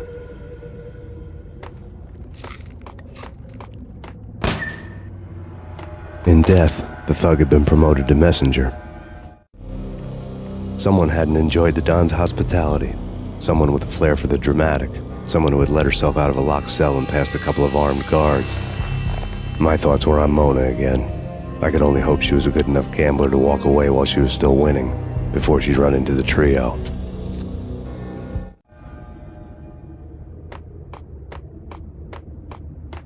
Max Payne! It's Payne!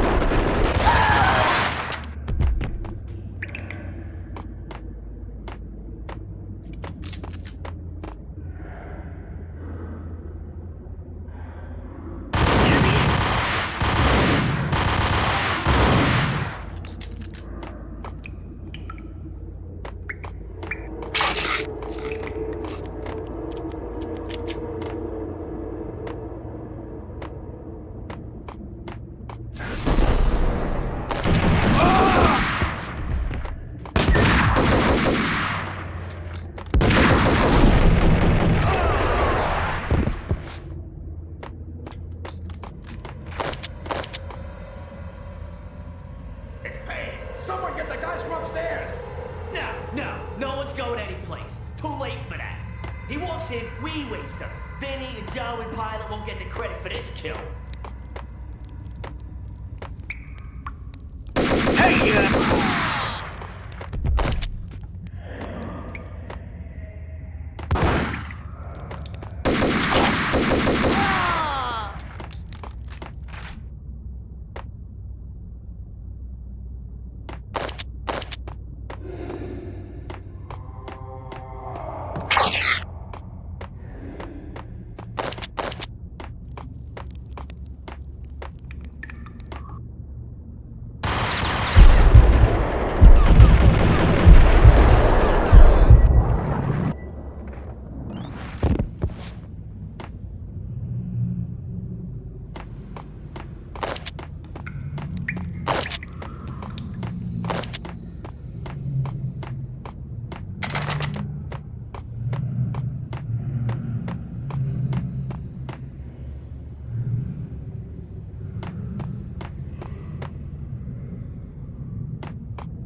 It didn't take me long to run into the trio.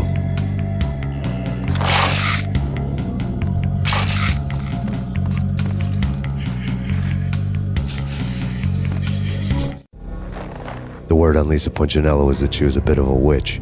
The tarot cards on the kitchen table fit the picture. They weren't my kind of cards, but I was willing to take a crack at the hand Mrs. Punchinello had dealt. The first card was the tower. Maybe that was supposed to be the manor. It got easy after that. The devil was the master of the house, and death, was me coming for him.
stopping him! This will. This chop anything. Take cover.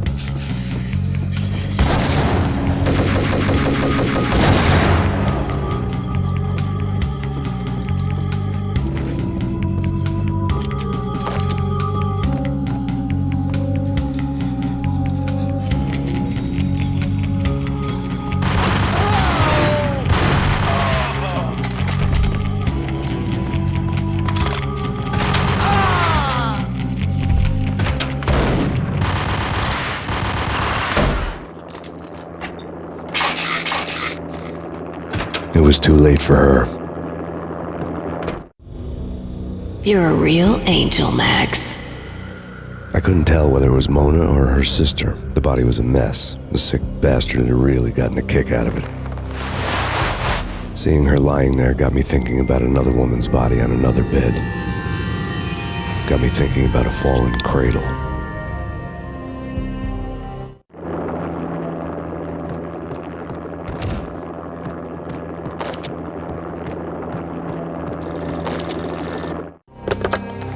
Max Payne. Talk to me.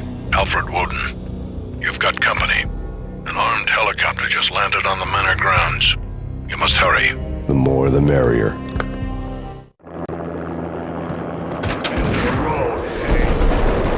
Vince Miliano.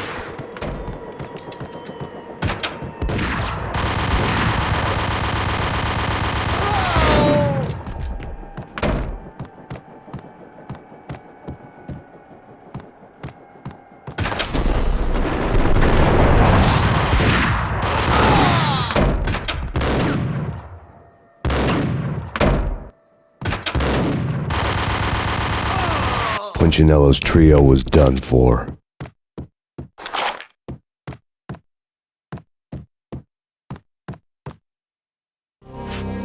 Outside my door. Hurry. He's coming for me. You gotta hurry. Please. I could hear Punchinello on the phone begging for help. He should have been saying his goodbyes. Punchinello was a pushover. The moment I stepped into the room, he folded like a deuce before a royal flush. No, wait. I was just doing what I was told. I couldn't refuse. She's someone high up. Government, maybe. I don't know. He was trying to buy more sand for his hourglass. I wasn't selling any. No, I told him not to.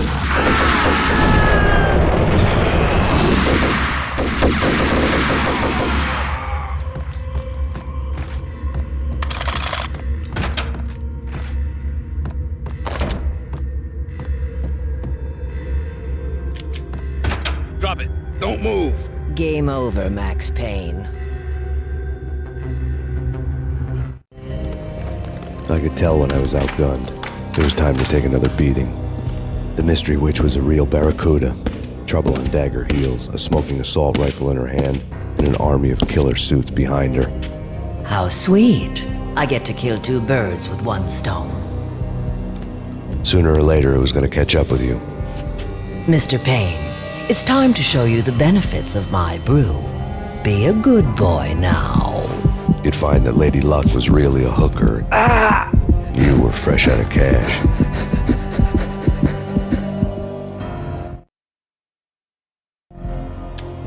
Gentlemen, we're done here. Take me to Cold Steel.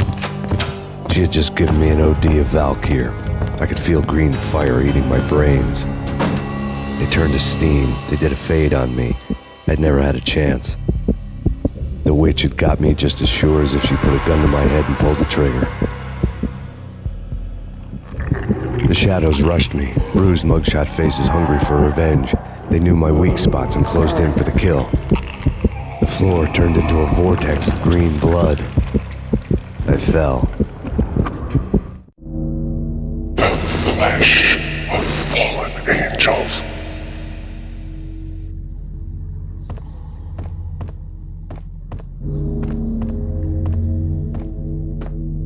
Who's there? Max? Max, is that you? Max? Where are you, Max? Please. No, please, Max, no. I'm sorry. Please don't, Max, no. Please.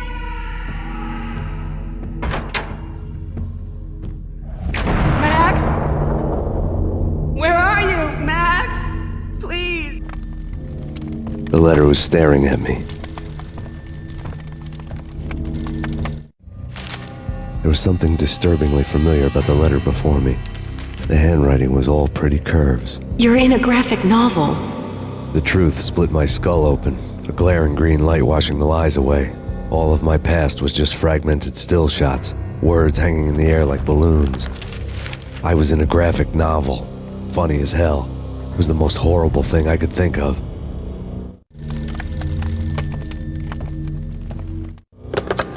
Bartender is shiny stuff and dreams are made of stupid necromancers. He sings like a banana wrist, having strayed too close to the constellations on their shaved skulls. There was a bad line in a prank call. Someone spouting insane babble. I couldn't make sense of it. But I had an overwhelming sense of deja vu. The caller's voice sounded oddly familiar.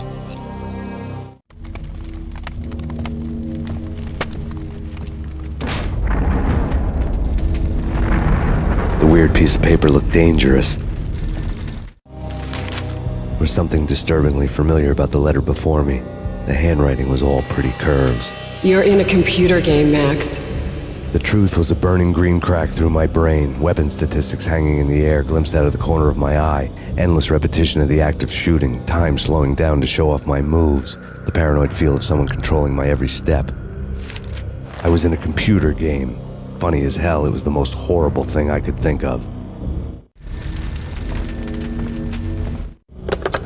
Don't lose it. It's Valkyr.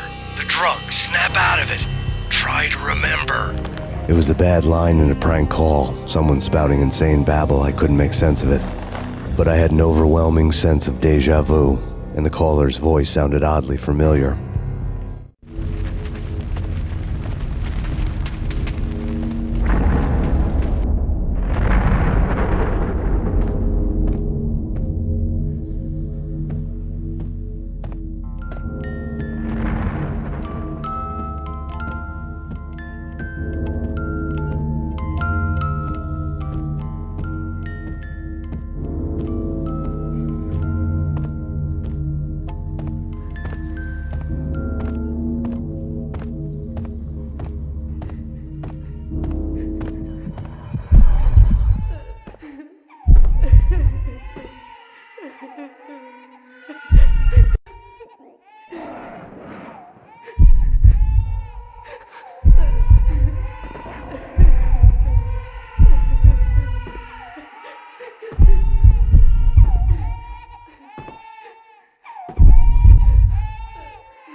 Max, something happened at the office today.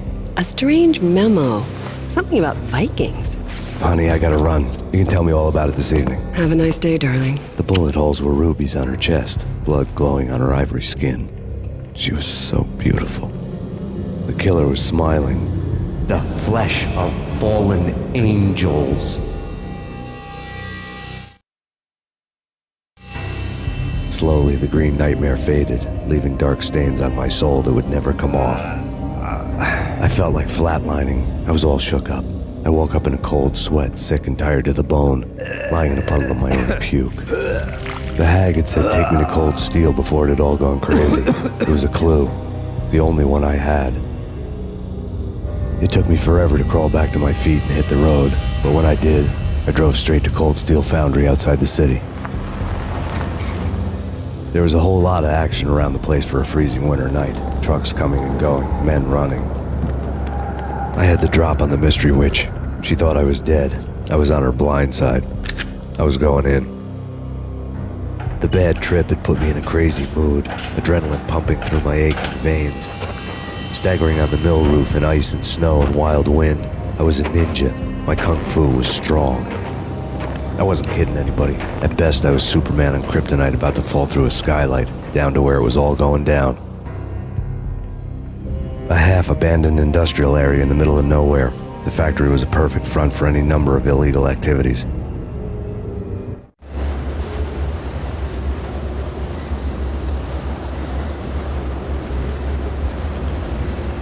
In the belly of the plant, molten metal boiled and bubbled like a witch's brew.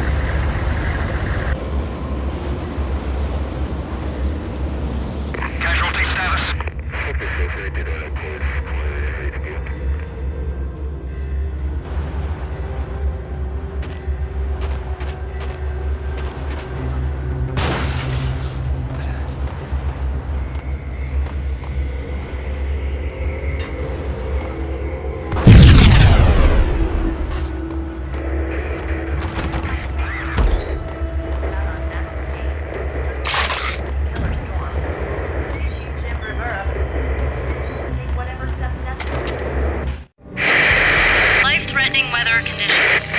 A record-breaking killer storm. In the city's history, vehicles stuck in snow. Heavy snowfall.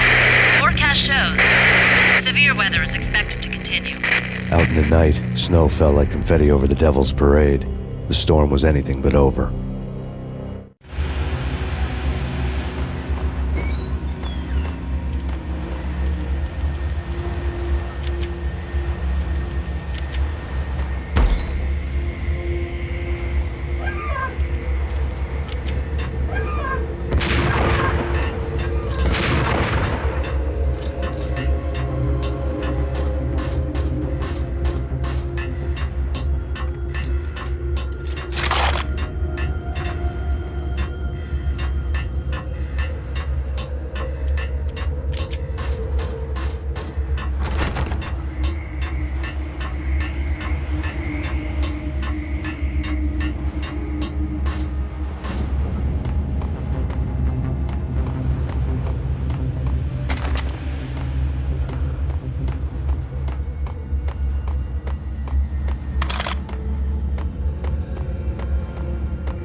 asleep with their rifles.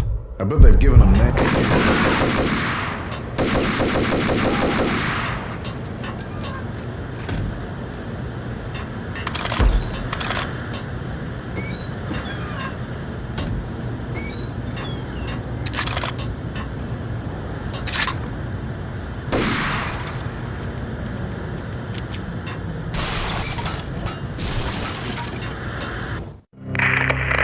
Perimeter breached. The facility has been compromised. Repeat, the Deep Six has been compromised. Initiate Operation Deadeye. The walkie-talkie military lingo could mean only one thing. They were getting ready to destroy the evidence and vanish into the night. I was so close. The hidden truths were just around the corner.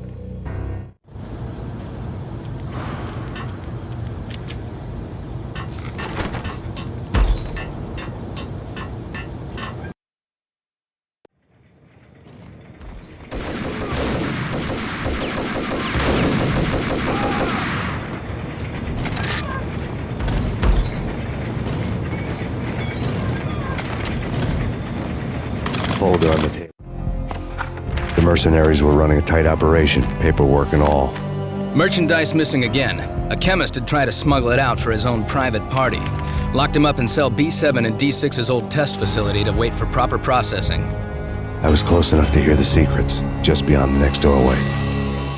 We'll told a grim tale.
monitor showed me the way.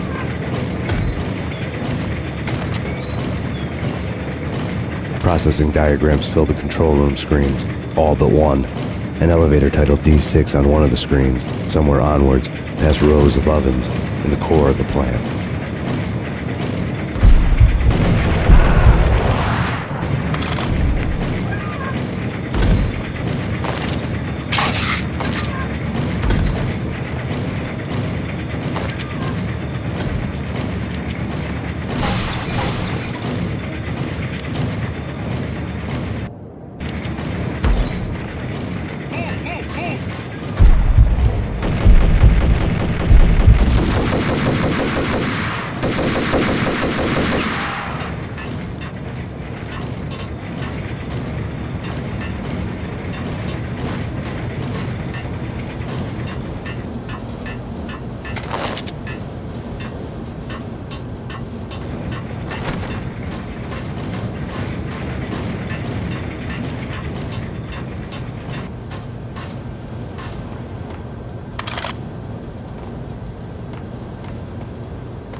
I had taken on the role of the mythic detective, Bogart as Marlowe or as Sam Spade going after the Maltese Falcon to unravel all the mysteries.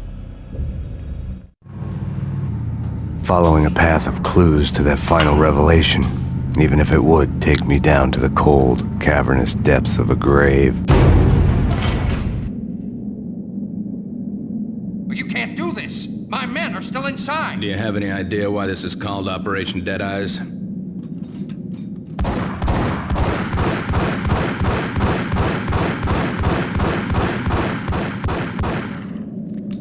I think he's dead already. Let's do it.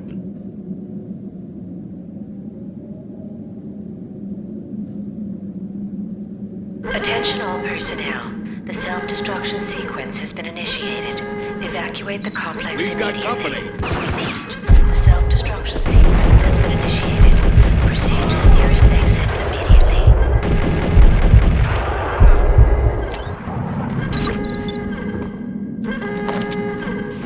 I had seen the logo on the floor. There was an old army bunker under the steel mill. I knew the military plaque on the floor. I had seen 1,000 variations of the insignia on crumbling brick walls everywhere in the city. The sword replaced by a syringe. Project Valhalla, V for Valkyr, V for Valhalla. All of a sudden it read like a crackpot conspiracy theory. Before.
Like everything else in the Valkyr case, the door code was a mystery to me.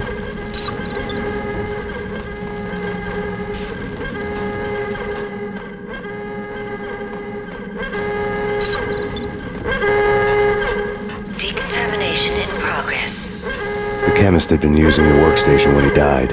The half-life of the lab rat had ended online, his password blinking on the screen. 665, the neighbor of the beast. Attention all personnel. The self-destruction sequence has been initiated. Proceed to the nearest exit immediately.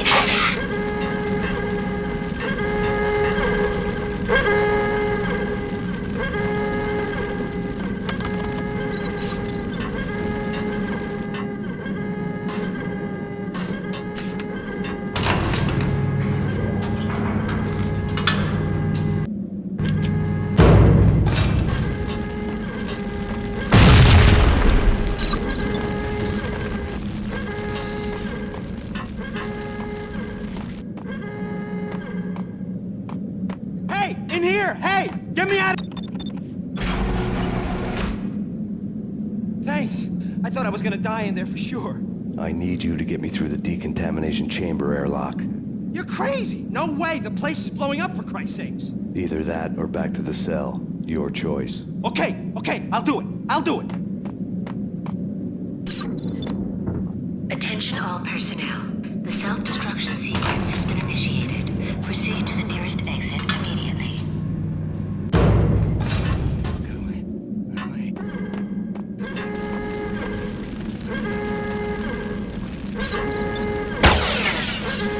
We're dead!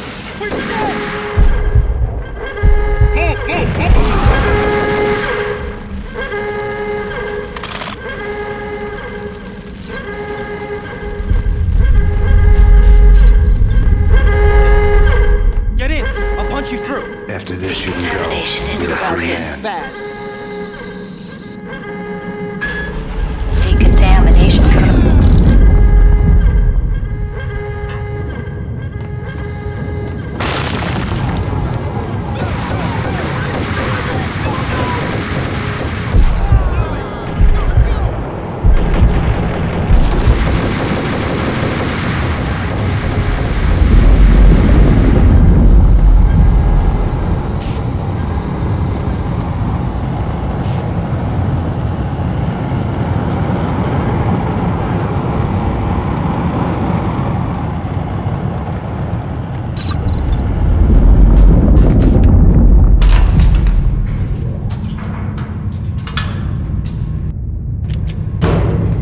was caught in the middle of the deadly web that was the Valkyr case.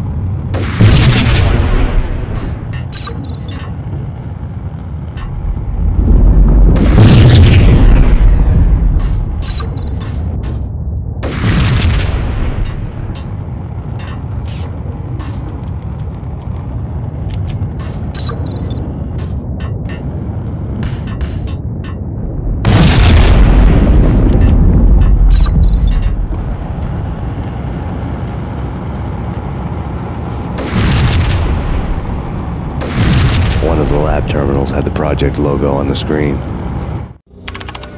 Top secret. Project Valhalla. U.S. Army. Yggdrasil Network. Valhalla, the otherworldly place in Norse mythology where the bravest heroes spent their afterlife feasting and fighting forever, their wounds miraculously healed night after night. Valkyr, the maidens who chose the most courageous Viking warriors and carried them to Valhalla. 1991. The research objective is to create a chemical substance to enhance the stamina and morale of infantry troops. 1995. Results unsatisfactory. Project canceled. Someone had decided to continue the sick experiment unauthorized. Project compromised. Data leak. Fix the damage by any means necessary. Security clearance red. Authorized by the project lead. Field test. Double the dosage for all the remaining test subjects. Observe and record the subject's behavior in an urban setting. The drop-off point was my old address in New Jersey. The file dated 3 years ago. Just when you thought you had reached the deepest depths of horror, it suddenly got worse. How to turn off that small voice inside your head that started to whisper that you should be glad that now, if not before, your revenge was justifiable on any conceivable moral scale. That small voice proved, beyond any doubt, that I was damned. The dagger-heeled woman had come and gone a long time ago. There was nothing more for me here. The bunker's name was acting as a self-fulfilling prophecy.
Together a jigsaw, and the final picture is you finishing that same puzzle. A mad, green-eyed killer standing behind you. An urban legend come true. The Project Valhalla test subjects had been the mad junkies who had murdered my loved ones. The rest was simple body count math. It all pointed to her. Ms. Valkyr. The factory went up in a fiery inferno behind me. All my leads were dead, turned to smoke and dust. I had lost my way. I hadn't slept in a million years.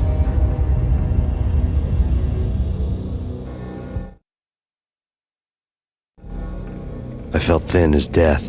I've been living on an endless supply of week-old donuts. They were fuel for this crazy furnace inside my head. I couldn't remember when I had last seen the sun. I was on a permanent graveyard shift. When the darkness fell, New York City became something else, any old Sinatra song notwithstanding.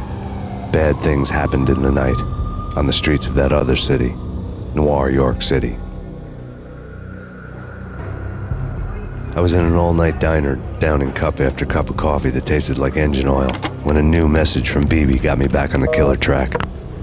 What the hell happened at Roscoe Street? Maxie, I'm going out on a limb here. We need to talk this through, come up with a plan. 2:30 a.m., the Choir Communications Garage. The more I thought about Alex's murder and the frame-up, the more it felt like an inside job. I should have seen it coming. BB had sold me out, and now he wanted to finish what he'd started. The garage was dead. BB showed up in his tailor-made suit, gold watch, and cufflinks to match, all way beyond a cop's pay. Maxie. Oozing suave charm, he was guilty as hell. What the hell does BB stand for anyway? Backstabbing bastard? Come on, don't be like that. Have a cigar. I don't smoke. Maxie, you have no idea how big this is. It's huge. You have no idea. I think I do. You're a bribe-taking bent cop who sold out his partner. Those mobsters in the subway were a dead giveaway. Hard to miss. Bet it was exactly like this with Alex. Up close and personal. You can't win this one, Max. No, but I can make damn sure none of you do either. BB turned out to be another cardboard cutout bad guy.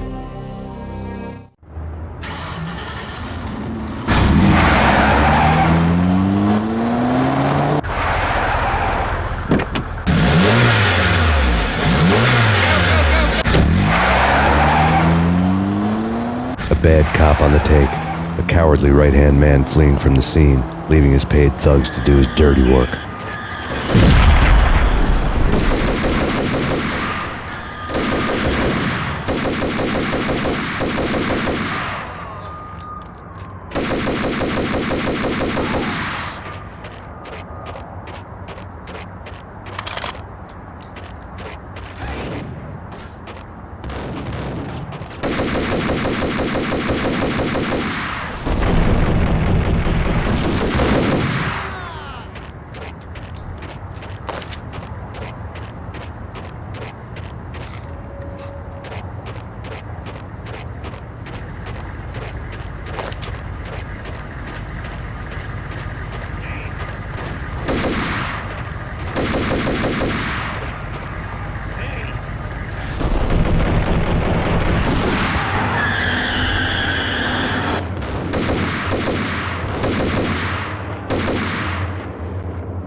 of a fire at the Punchinello Manor in Westchester. The manor is the home of Angelo Punchinello, the alleged head of the Punchinello crime family. The police are now saying, contrary to their earlier statements, that Max Payne is still alive and at large. He continues his vendetta against the Mafia, of which this last act of arson is attributed to. I had no recollection of setting any fires, but I did remember the flames.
People who refuse to see the inevitable, refuse to do the smart thing.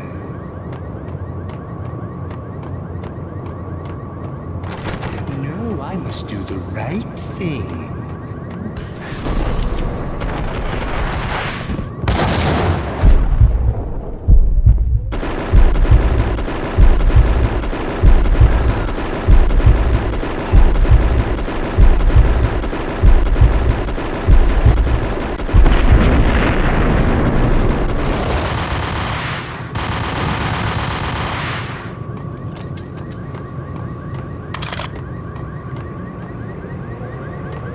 Payphone started to ring.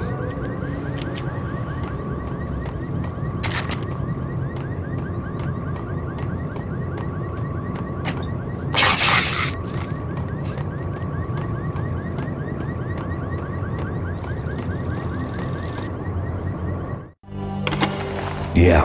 Max Payne? Whatever does it for you. This is Alfred Woden. I can give you the name of your enemy. Come to the Asgard building presently. We are expecting you.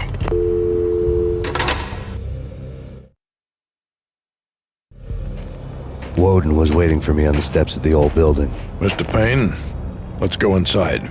The others are anxious to begin. The others? Despite the general misconception, this building actually predates the City Hall by 2 years, thus being the oldest municipal building still in use here at the foot of the Brooklyn Bridge. No kidding. The old man played tour guide as he led me through a dark, domed hall. The answers I was after loomed large ahead. Mr. Payne, I would like to introduce you to my colleagues in what we call the Inner Circle. You've been watching too much X-Files. You have seen the files on Project Valhalla. We can fill the gaps, provide you with the information missing from those files. We were all involved in the early stages of the project during the Gulf War. What's the catch? We would very much like to blow this thing wide open, but our hands are tied. Her name is Nicole Horn. She was the key figure in Project Valhalla. When the funding was discontinued, she simply refused to quit. She knew exactly what she had in her hands. Nicole Horn is the president of Acer Corporation. She has more than half the city in her pocket. This must be kept under wraps. If you try to go public with this, we will deny any knowledge. We need you to take her out. Afterwards, we can protect you. Make all the charges go away. That was the cue for the killer suits to kick in the doors and swarm inside.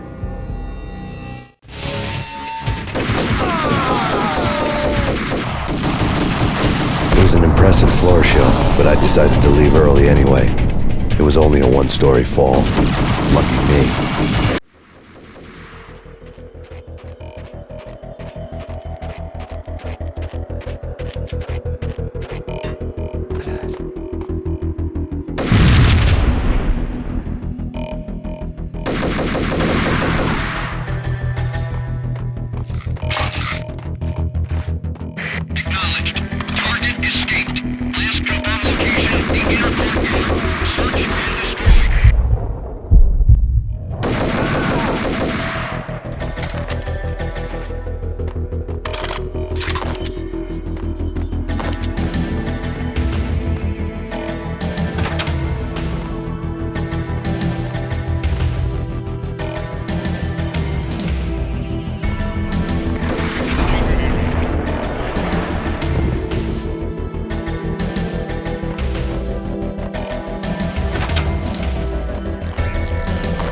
One of the monitors showed what was left of the Inner Circle. On screen, the so-called corpse of Alfred Woden stood up, miraculously waking from his dirt nap, looking smug among his dead pals. In the land of the blind, the one-eyed man is king. I didn't know how he'd pulled it off, but it was a pretty slick way to get out of all his promises. Most of what he had said fit too well to be a load of crap.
Who's your answer to those saying that he's actually providing a service long overdue to the city?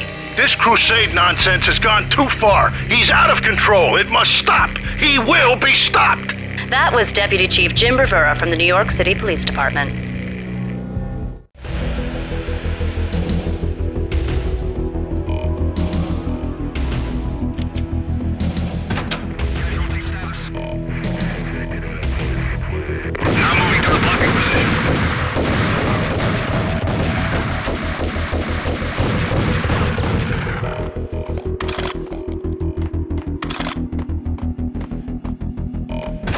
A videotape lay on the desk. Nicole Horn had blackmailed the inner circle into silence. The tape came with a curt extortion note on a piece of expensive paper. I remembered Candy Dawn taping her clients in action on the side, selling the tapes to the highest bidder. I was sure that kinky sex was nowhere near Alfred Woden's worst sin. But I had a feeling that when this was over, any collateral would come in handy.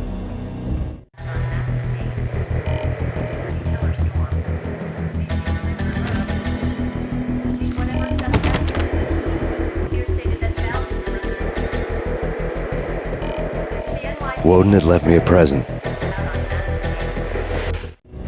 Nothing seems to stop Acer Corporation's phenomenal victory march. Incredibly, the stocks are still rocketing. Worried experts already see a danger in the company's success.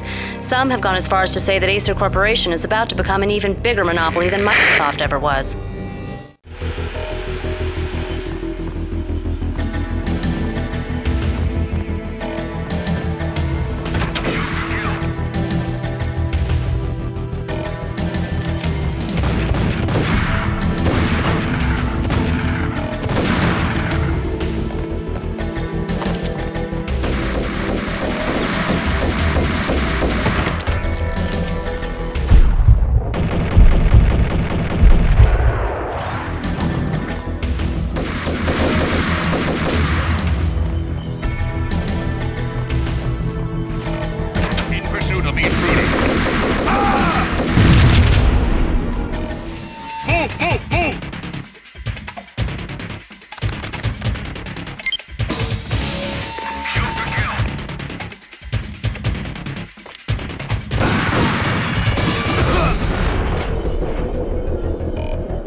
And the Sundance Kid, a hero's end, going. Hold it, hey ya!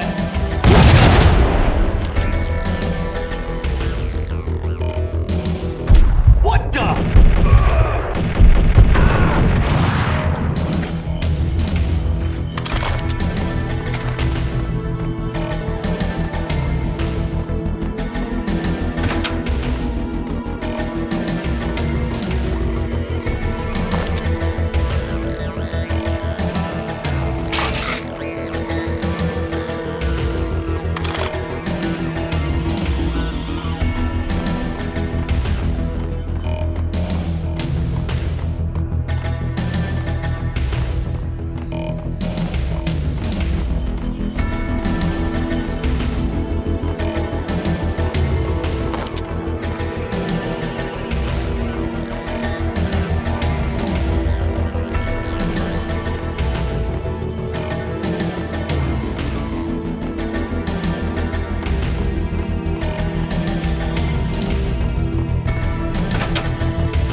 I had dreamed of revenge.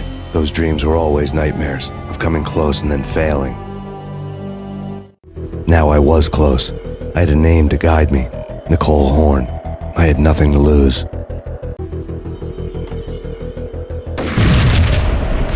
The Inner Circle had quite a track record.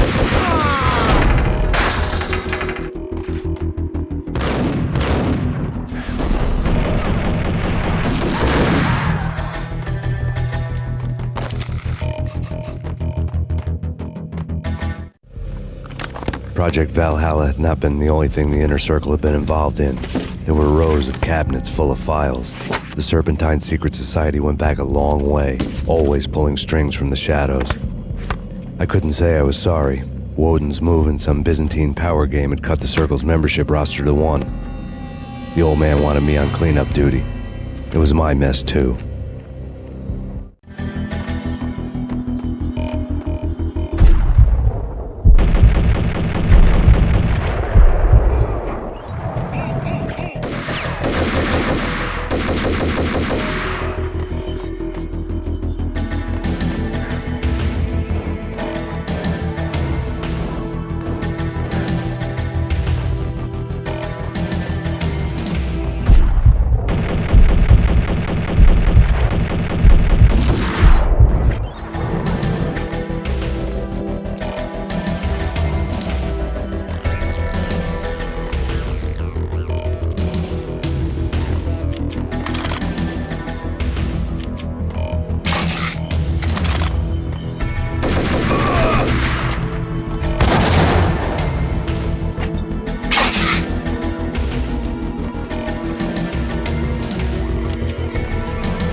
CIA, FBI, you've seen one.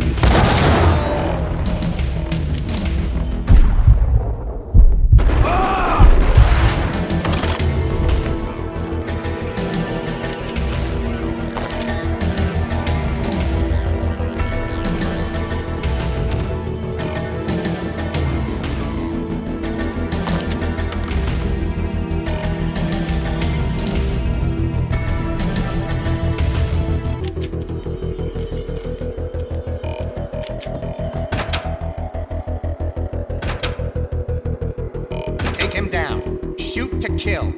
Let's finish this.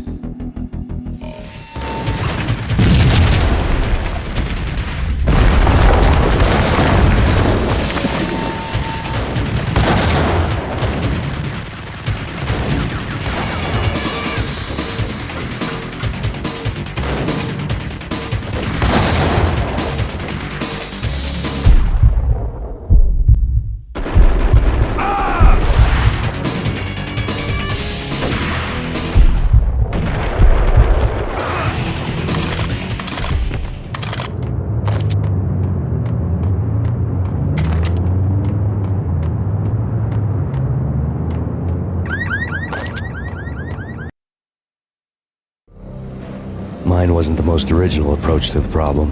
It wasn't as if it hadn't all been done before. An eye for an eye, the first principle of revenge. Old as dirt, still going strong. The cardinal rule in going after someone with an intention to kill was not to make it personal, which it almost always ended up being anyway. It did with me. I took my time, cruising around the city in the snow. There was no hurry. I knew what I had to do now. I took my time, thinking about it, building up the rage. When I was ready, I parked the stolen wheels at the front entrance of the Acer Corporation headquarters. Got out, got in, got cracking. I had a bullet with Nicole Horn's name on it. I had 10,000 bullets with the hag's name on them. She had ultra-high-tech security systems, enough mercenaries and weaponry to start World War III. There was no fear. New York disappeared behind a veil of snow. I had crossed the threshold. This was her domain, sleek and sexy and soulless, all glass and steel. A place of color-coded security keycards, metal detectors, and surveillance systems.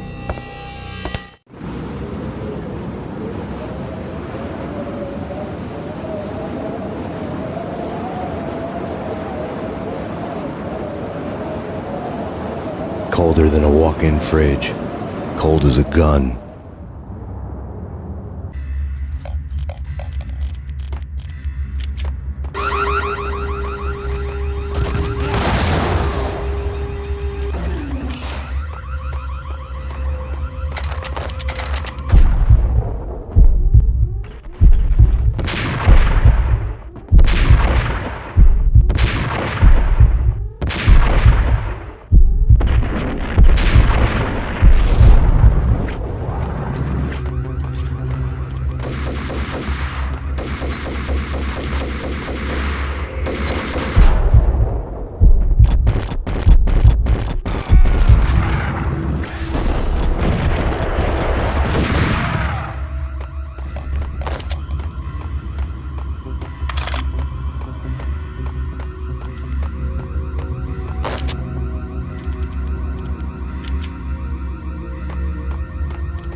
good.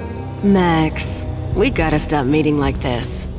It will be a cold day in hell before I let a narc cop stop me. Miss Sax, do your job. Relax, Max. You're a nice guy. I don't kill nice guys. You're not bad yourself. It was different when Horn wanted Punchinello dead. To cut her ties to the Mafia, he deserved to die. The same goes with her. She's the bad guy here. Her sister was whispering to her in my favor. I knew the appetites of ghosts intimately.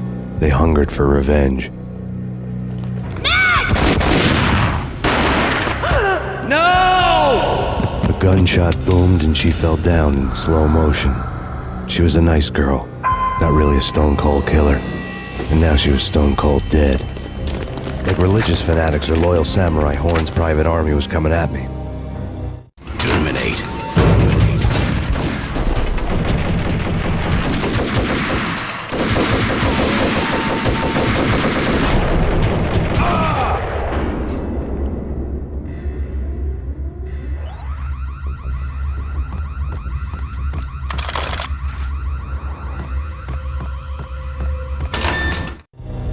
When the elevator came back down, Mona was gone. There was a lot of blood, but no body.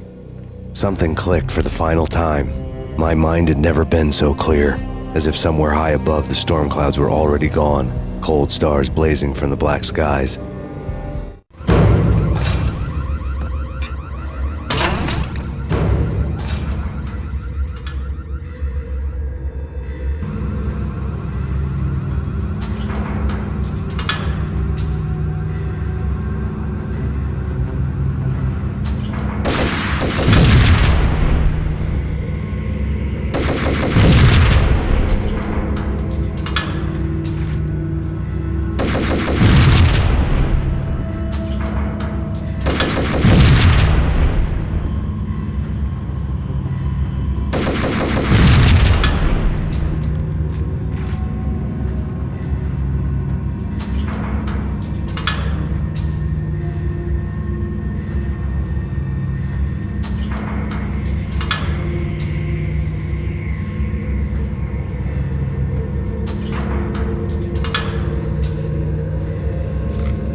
About the coolest of the cool. It always seems like time slows down in the middle of... Yo!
I had elevator access to the mainframe. From there, I'd be able to override the security locks and get to her office.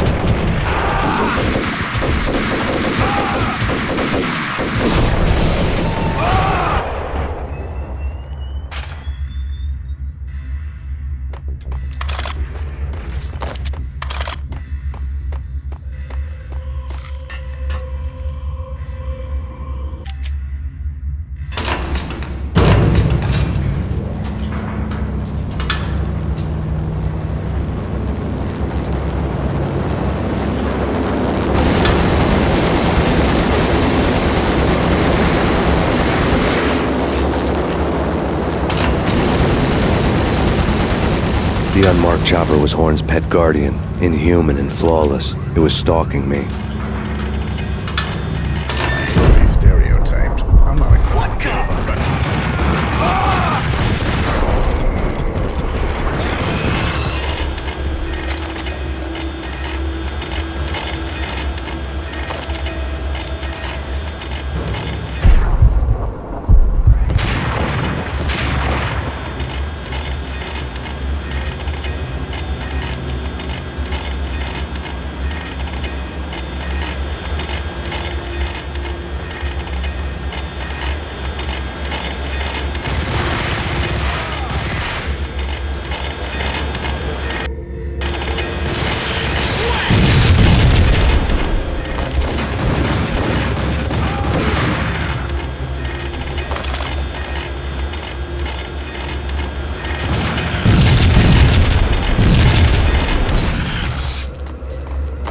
Horn's locks were now offline. All bets were off. The elevator would take me all the way up.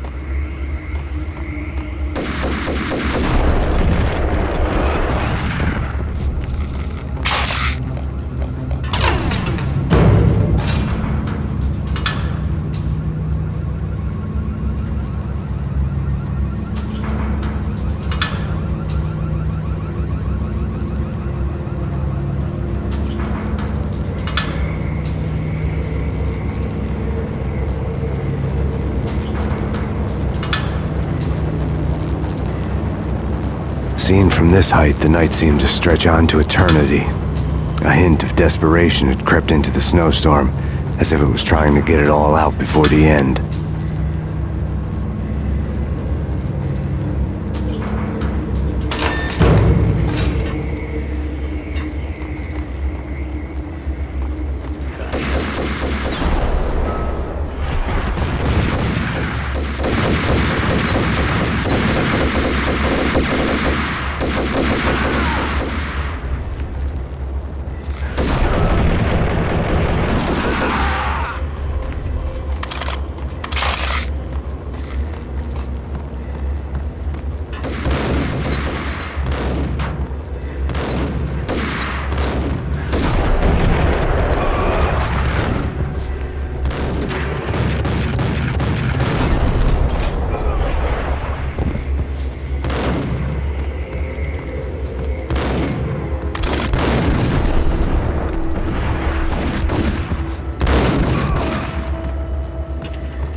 Horn's personal computer was on.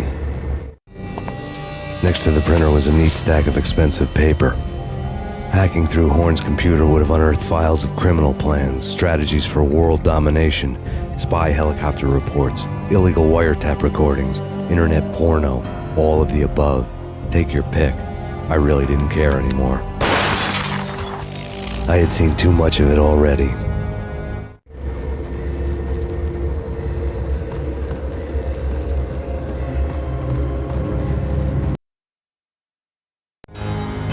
Valkyr had been meant to be a white-winged maiden that would lift you to a warrior's heaven, but it turned out to be a one-way demon ride to hell. The devil was in the drug. I knew. I had met him.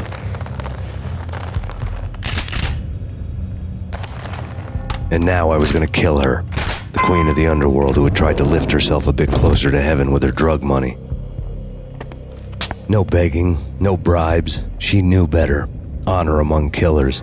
We who were about to die. Both of us knew how this would end, in pain and suffering. All this because your wife stuck her nose into things that were none of her business.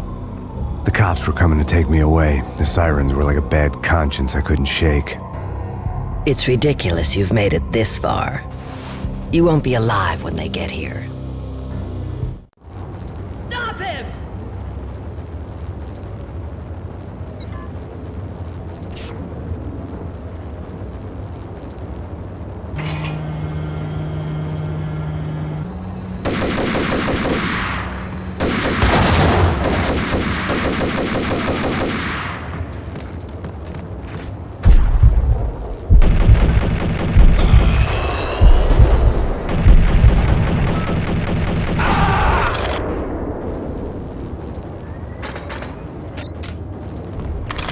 Lobby.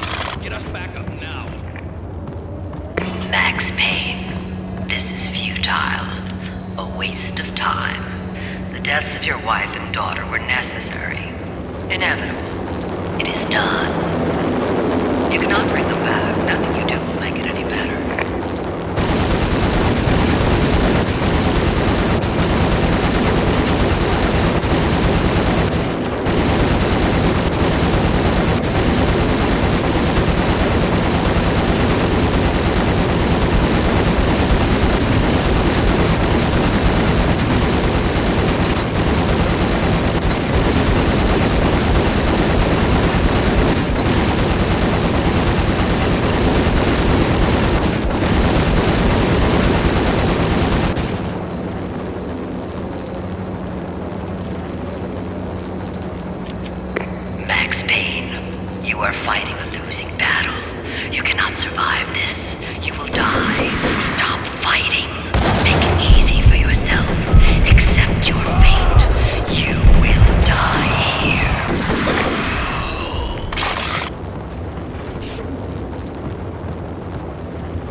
pain, acceptance, surrender.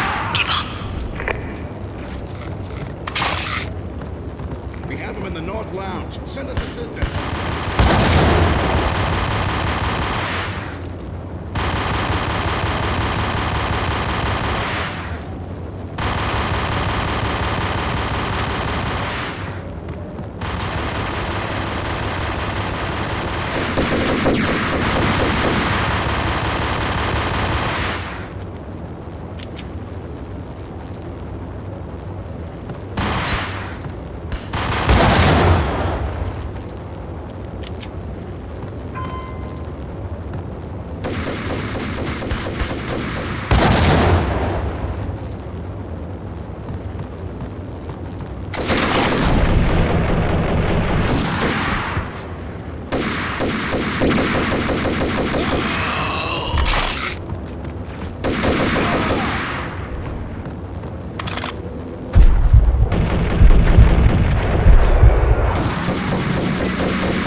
dead.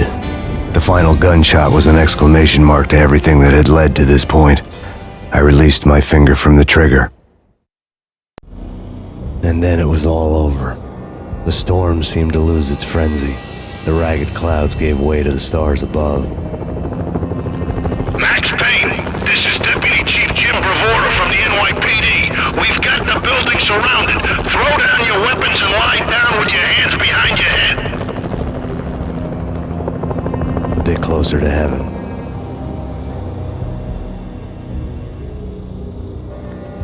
The cops' voices were distant and muted. Freeze! NYPD! Hold it right there! My ghosts released me from their haunting. Down below, New York City glittered like diamonds on black velvet. You gave us one hell of a ride. Take him down to Central Booking. You heard the man. Woden was there in the crowd, standing by the sidelines. It wouldn't be over till the man with the patch would say so. He'd say the right words. I knew he would. He'd better. Woden grinned smugly. It was the grin of a winner. That made two of us.